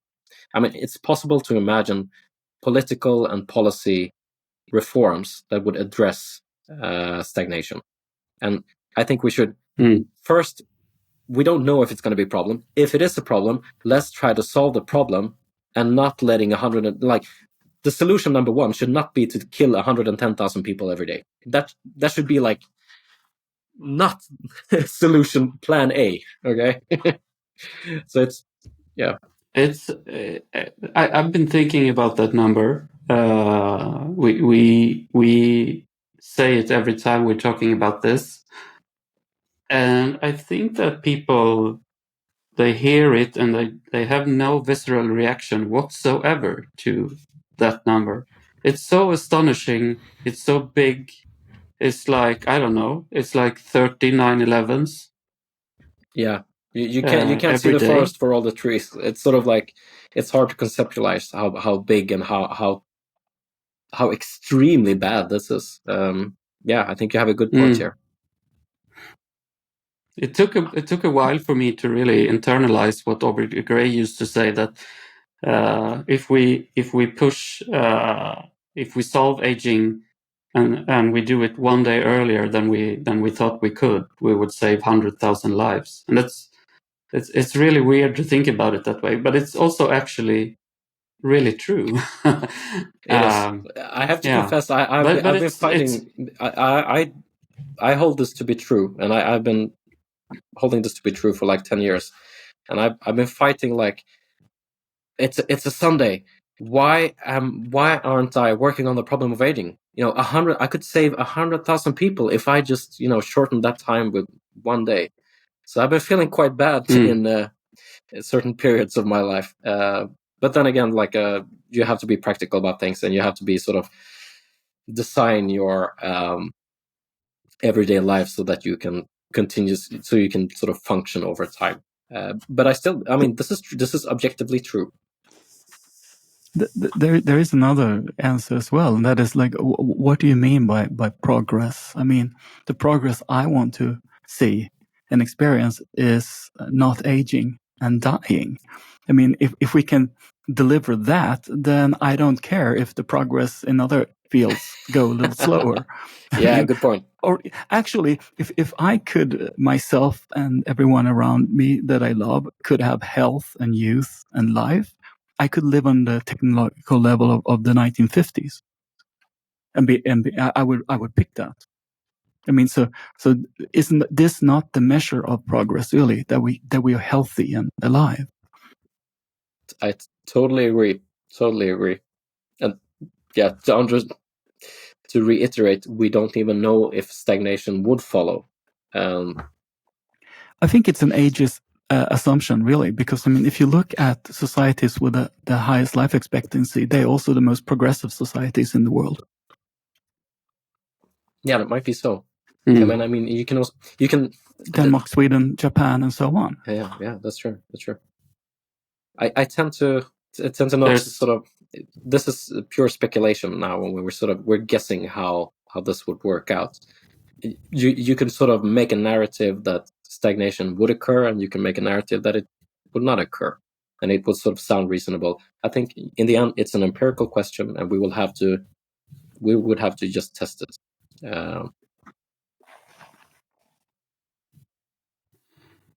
In any case, there's no question that the population as it is right now is aging.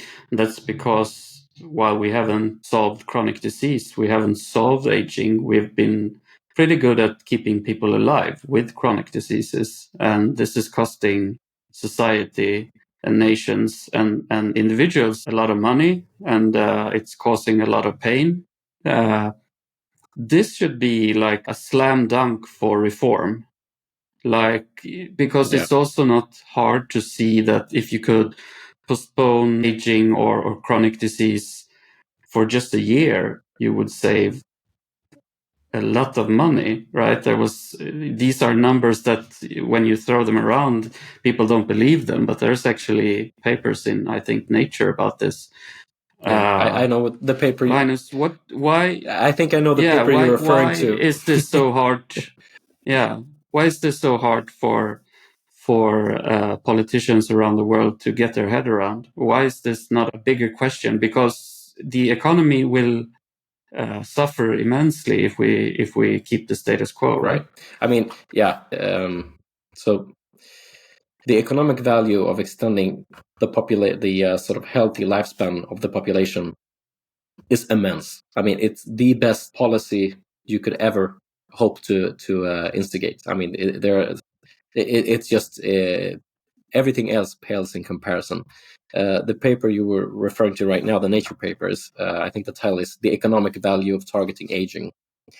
And if you target aging, I think they sort of came up with a rough estimate of like $38 trillion for one increase in healthy lifespan of the for the whole population in the United States. It's like 1 year, you know. So it's, I mean, the economic value should be. People really care about money, so perhaps we should emphasize this. You know, do you like wealth? Do you like money? Well, it's like the best thing you could ever imagine if you're a politician. You want to increase the wealth of your society is to extend the healthy lifespan of your population. Yeah, we should. If we, yeah, we should do this. We should really develop anti-aging drugs. Do you have any specific ideas for like how should we make a country like Sweden be more progressive when it comes to tackling aging? Yeah. I mean, this isn't hard. It's quite easy. To begin with, perhaps we should try to increase the resources to the universities.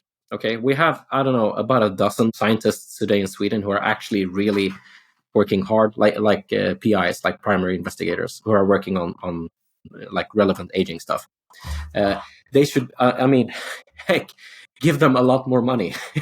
It's really easy. And we're giving, we have a lot of money. We're a rich society. So, increase the research funding. That's the easy one. And then you could do a lot of other things. Obviously, classify aging as a disease. It costs nothing and would be the first country to do it. It would be like a magnet for investment. It would have all these other huge benefits, on popular opinion, probably. So that's really easy. It's like a low-hanging fruit. And I mean, there are a lot of, no one has really tried to think about policy interventions that would accelerate the pace of drug development for anti-aging drugs. So, I mean, heck, we should just the government should just give someone the job of sort of doing an evaluation. Like, what's the top 10 reforms you can think of? Okay, and then do it. It's not that hard. Yeah, because we haven't tried. No one has really tried. So there are a lot of low-hanging fruits that we could still utilize. One thing is to help the longevity industry, to make it very easy to start a company here in Sweden, or like in the Nordic countries in general. Just make it very attractive to be here. There are very specific and sort of mundane. Yeah, it needs to be. Our researchers need some place to live. It's very concrete, easy things to do. And on this topic, the question of how much resources we are spending on the science of aging right now, it's like nothing. It's pitiful. Within the longevity community, this is sort of a pet peeve, if you will. So the National Institute on Aging in the United States, which is the public agency that gives out grants for aging research, like 90% of all their budget is just towards Alzheimer's disease, and 10% is like to actual hard aging biology, like the real stuff, the good stuff that we want to see funded. And it's like on the order of like $300 million per year. Okay, that's nothing. They call it the National Institute on Alzheimer's, right? On like a joke. As a joke, right? Yeah. But that's and it's sort of the same here. There's no coherent strategy. We don't have a plan. There's no plan. That's why I really like the roadmap that Mark and Nathan has put together, because the man with a plan, they actually have a concrete plan, with milestones and sub projects and budget estimates and timelines and everything. And I think it's just lovely to see.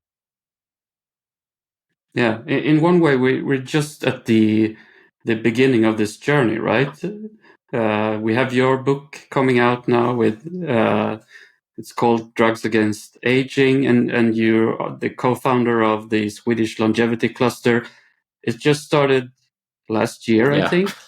So it's really recently just begun this important work that you're doing. The Longevity Biotech Fellowship is only a couple of years old, and the roadmap is just a few months old. So we're really early at this journey, and it feels a little bit like when I saw the roadmap, I felt like this is Solve Aging 2.0, right? This is the next generation of Aubrey de Grey coming onto the scene, which is really encouraging. But I think we've discussed drugs against aging, the ethical considerations about if we can prolong life.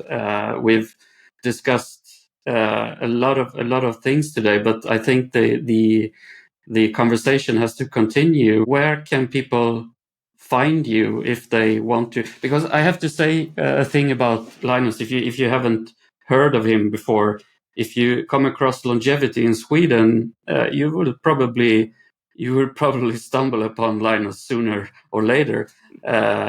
You are like a what do we say in English? Spindeln i nätet. Oh, Um, yeah, the guy that you're everybody the knows, guy who basically. makes stuff happen. Okay? Let's talk in protein terms instead. You're the enzyme. You're the catalyst in the longevity. Thank you. I'm very flattered that that you say that. So if people want to reach out to you, and where can they find you? So the best place to reach me is on LinkedIn. Just add me and write a message, and I'm getting contacted by people like every month, basically. And I try to I think like one of the main like roadblocks right now to progress is that we need a lot more talent. We need smart people working on the problem of aging. So what I try to do is I try to sort of funnel as many smart people as I can to working on this problem. And if that means working as a scientist, or like working in the longevity industry, or as a philosopher, or as a sort of a thought leader, whatever your sort of personal skills and where you are in life, I'm trying to be helpful. Perfect, Linus. Do you have any departing thoughts, Patrick? Thank you very much. I learned a lot. Thank you. Yeah, thank you so much, Linus. Thank you. I enjoyed it. We are now wiser than we were a few hours ago. That's wonderful. Thank you, guys. Okay. Talk to you again soon. Sure will. Talk to you soon. Goodbye. Bye.